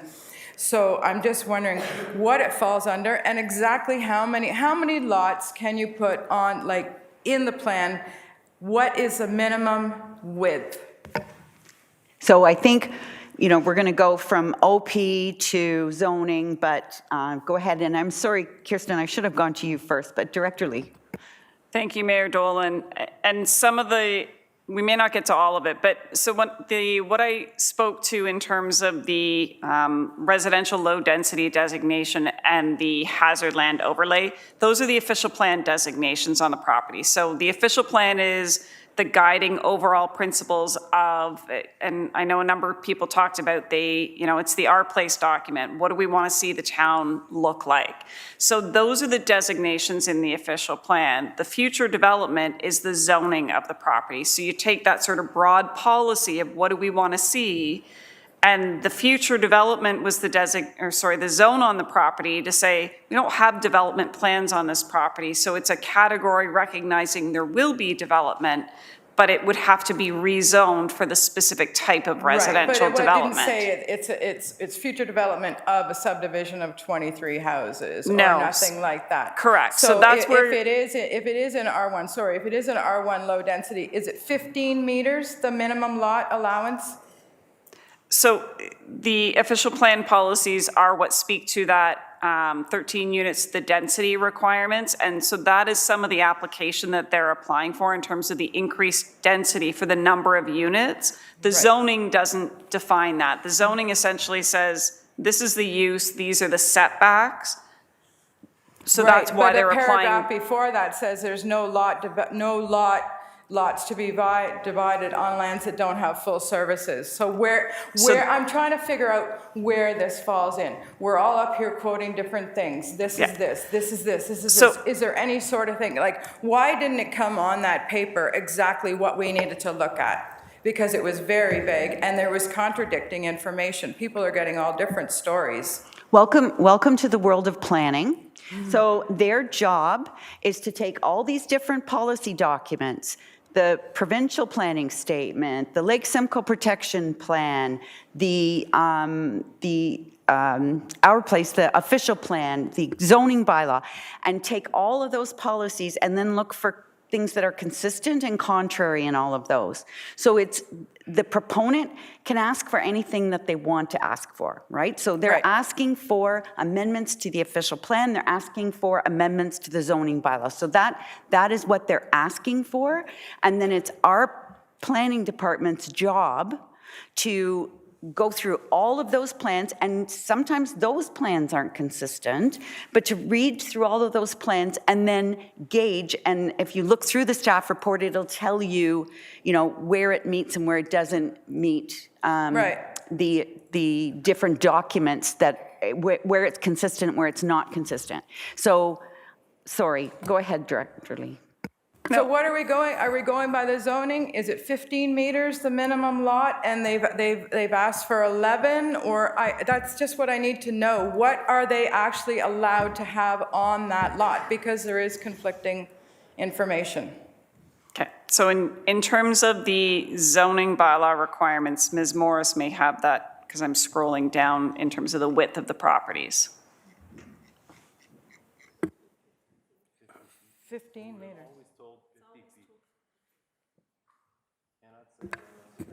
So, through you, Mayor Dolan, for an standard R1 zone, the minimum lot frontage is 15 meters. Right, and they're asking for 11. Yes. And is there any reason why they're asking for 11? Are they trying to comply with something?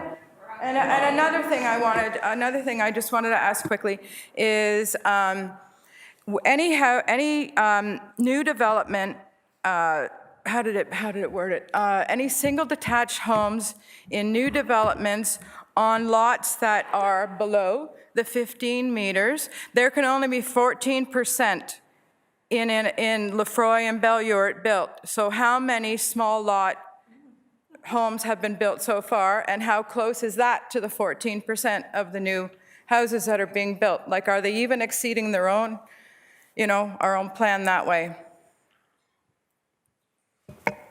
Ms. Morris or Director Lee? So Mayor Dolan, I think you've said it earlier, we're making note of all of the questions and comments that are coming in. As the staff, the report that was done was to give an overview of the application and the policies that we will be considering, which include that policy on no development without municipal services. They've made an application to amend that. So we're trying to get everybody's questions, their thoughts, so that we can then get updated studies or information if we need it, and come back with a recommendation report on what are the policies, as the mayor said, does it fit within the policies? Are the amendments they're asking for appropriate or not? So we're trying to get your questions and your concerns so that we can ensure we document all of those as we bring the staff report forward. Right. Well, I guess everyone knows you don't have to do a survey to realize that we're all against it, development in any way.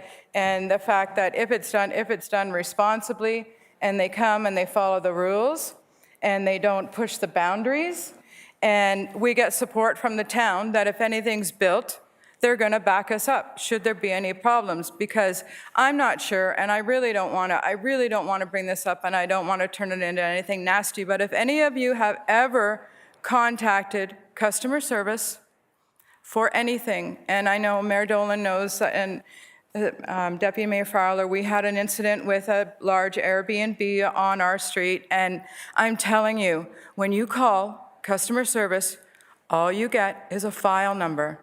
You will get, and then there was development close to us, and there was a lot of mud left on the road, and my husband actually called the customer service, and he didn't even get one word out of his mouth before the person said, these developers know what they're doing and they have enough time to get it off the road. This is it. And normally you get a file number. All we got this time was attitude. So I'm just thinking that if everyone along Emily starts calling when the trucks start rolling in and the mud's on the road, what support they're going to get. That's pretty well all I want to know is how you're going to back them up. It's all well and good to let these people come and develop here. They're asking for 23. We know darn well they're going to get 16, 14 houses in there. What are you going to do to back us up should any problems arise? That's all, because we don't really have it now. We don't have any support. Once something happens, that's it. They wash their hands of it. Like I was saying earlier, the house that was built next to us, I haven't complained to the town. I haven't talked about it. I've been quietly witnessing what's gone on and realize that it goes months before anything's done. It sits there for months with garbage and everything all around. There's just, we need backup. We need to know that if we agree and if this goes through, you need to back us up. We've been here the longest. I've been here 37 years. Most of the people here have been over 30 years as well. We've been here, we've been paying the taxes.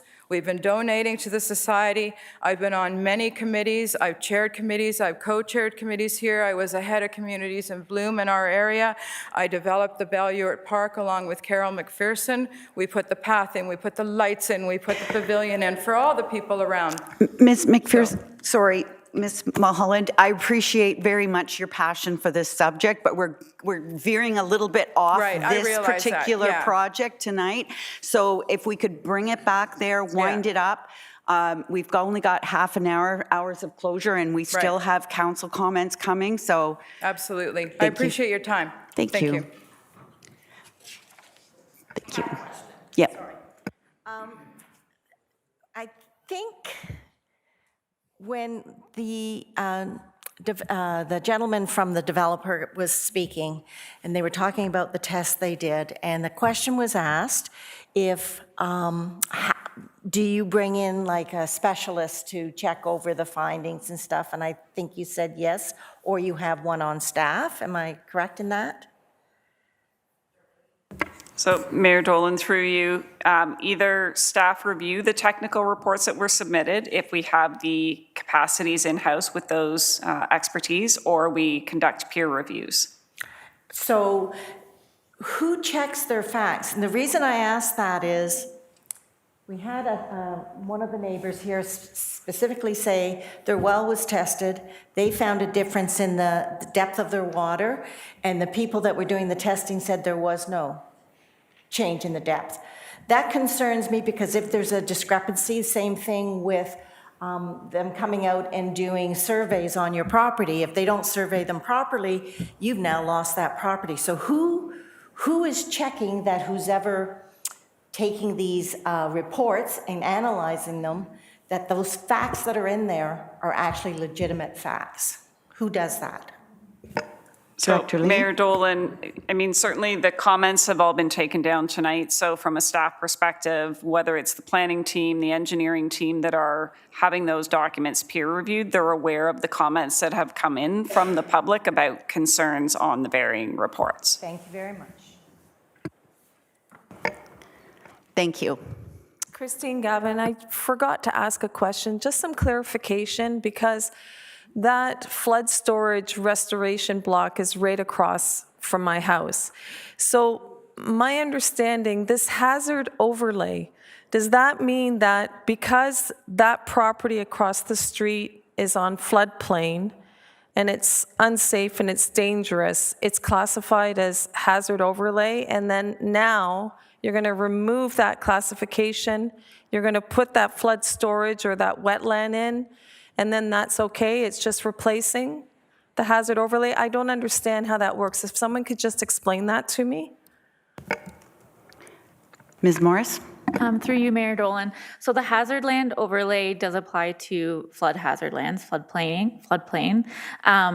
Our OP does identify that the hazard land overlay mapping is approximate, and it can be delineated further through further topographic and flood hazard studies, which would be reviewed by the Lake Simcoe Region Conservation Authority to ensure that any removal of that hazard land overlay isn't going to negatively affect the flooding and floodplain for other properties.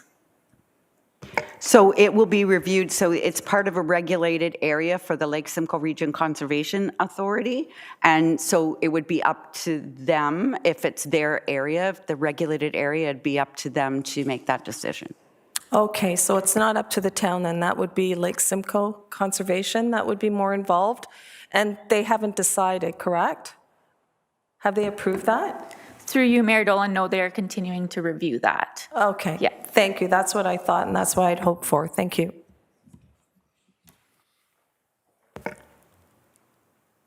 Okay.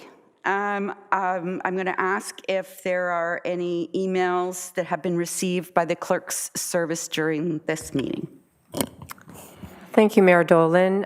We've received 2 emails during the meeting, one from Megan Varga, who is against the proposed development for the same reasons as others have expressed. And we also received an email during the meeting from Clara Malcolmson, just reiterating the concerns regarding the impacts to Lake Simcoe and its shoreline health.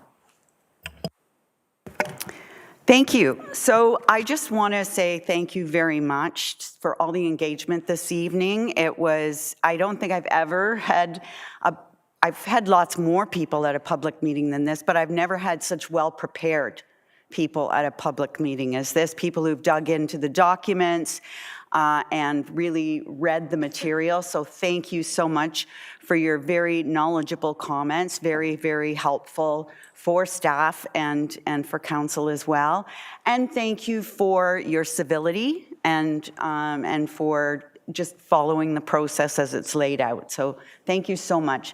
I'm now going to go to council, but due to the lateness of the hour, I'm going to suggest, so the next steps is that all of this information will be taken back, and questions that were asked that were not answered tonight will be answered. If you signed up on that sheet, you'll be notified when it's going to come back to council, and at that time, council will have the opportunity to debate it. So I'm going to ask council, because of the lateness of the hour tonight, save your comments. But if there's something if there was a question not asked by the residents that you want addressed in the report, then just ask staff to add whatever it is that needs to be added into the report. I'm going to make one comment and then I'll go to council, and that would be in the staff report, it talks about the comments that we have received to date from LSRCA, and I just wondered, are those comments that are listed in the staff report, are they on the Get Involved website?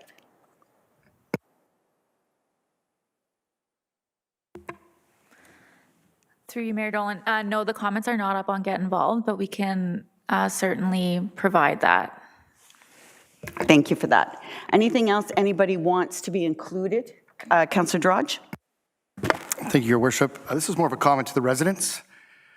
When a developer proposes 23 houses, I know one of the residents had mentioned, that sometimes could equate to, oh, they're going to get 13 or 14. I just want to make that very clear that it could be 0. If this land does not justify development, it won't be developed. Thank you. Thank you. That's not keeping, that's the debate we're going to have the next time. Right now, it's just about what do you want included in the staff report. Councillor Zanella? Thank you, Madam Mayor. I just had one question to staff. When we received the list of all the, like Bell and all the different groups, did the Simcoe Catholic District School Board not have any response? Because all I saw was the public school board's response. Ms. Morris? Through you, Mayor Dolan, we have not received comments from the Catholic School Board, but we can follow up with them. I'll go to Deputy Mayor and I'll let Councillor Constantine have the last word. Thank you, Your Worship. Two things stand out for me. One, the removal of the hazard lands, because I'm going to quote the comprehensive zoning bylaw, 3.21.1, subsection A.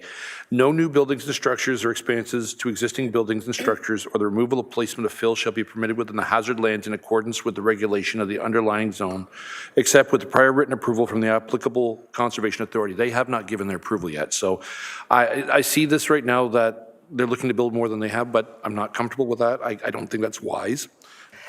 Deputy Mayor Fowler, are you asking for what you want in the staff report and leave the comments for the debate when it comes back? Okay, so I would like that to be noted when it comes back to council in the report. And the second, I'd like to highlight something from the hydrological assessment. There have been questions regarding the wells and the affected, who is responsible for them. This is quoting the hydrological assessment itself. As per responses received within the door-to-door survey, it is recommended that homeowners who have shallow dug wells within the upper aquifer deepen their wells to draw from the intermediate aquifer or lower aquifer as dry well conditions during the summer months were reported. I'd like that clarified for residents when it comes, and council when it comes back, as to who is accountable, even if they don't wish to be near or have the homes, that they are financially accountable for this according to the report. Thank you, Deputy Mayor. Councillor Constantine. Mine is regarding house prices. How will this development impact property values in the surrounding areas? And what measures are being taken to ensure the community benefit economically from this project? Thank you, Councillor. So those comments will be added to the staff report along with the myriad of comments that we received from the people participating this evening. Seeing no other comments, thank you again for sticking with us and again for coming so very well prepared. We'll now go to the recommendation to receive the comments provided this evening. Can I please have a mover and a seconder? Councillor Constantine and Councillor Saunders. All those in favor? That is carried. So anyone who felt that we rushed you through tonight and you didn't have enough time, or you go home tonight and you think, oh, I wish I would have asked this, I wish I would have asked that, you can still provide comment. So you also can register as an interested party to be contacted before this item is considered by council. And please contact clerk's office at clerksoffice@innisfil.ca. So if more comments come to you, or a neighbor who couldn't be here tonight, please give them that email address. There's still time to lodge any comments or questions that you have. So thank you again for everybody for your participation, and we'll now go to the confirming bylaw and adjournment. Moved by Councillor Drudge and seconded by Councillor Richardson, that we adjourn at 9:40 p.m. All those in favor? That is carried. Thank you, everyone. Thank you to staff for all of your help.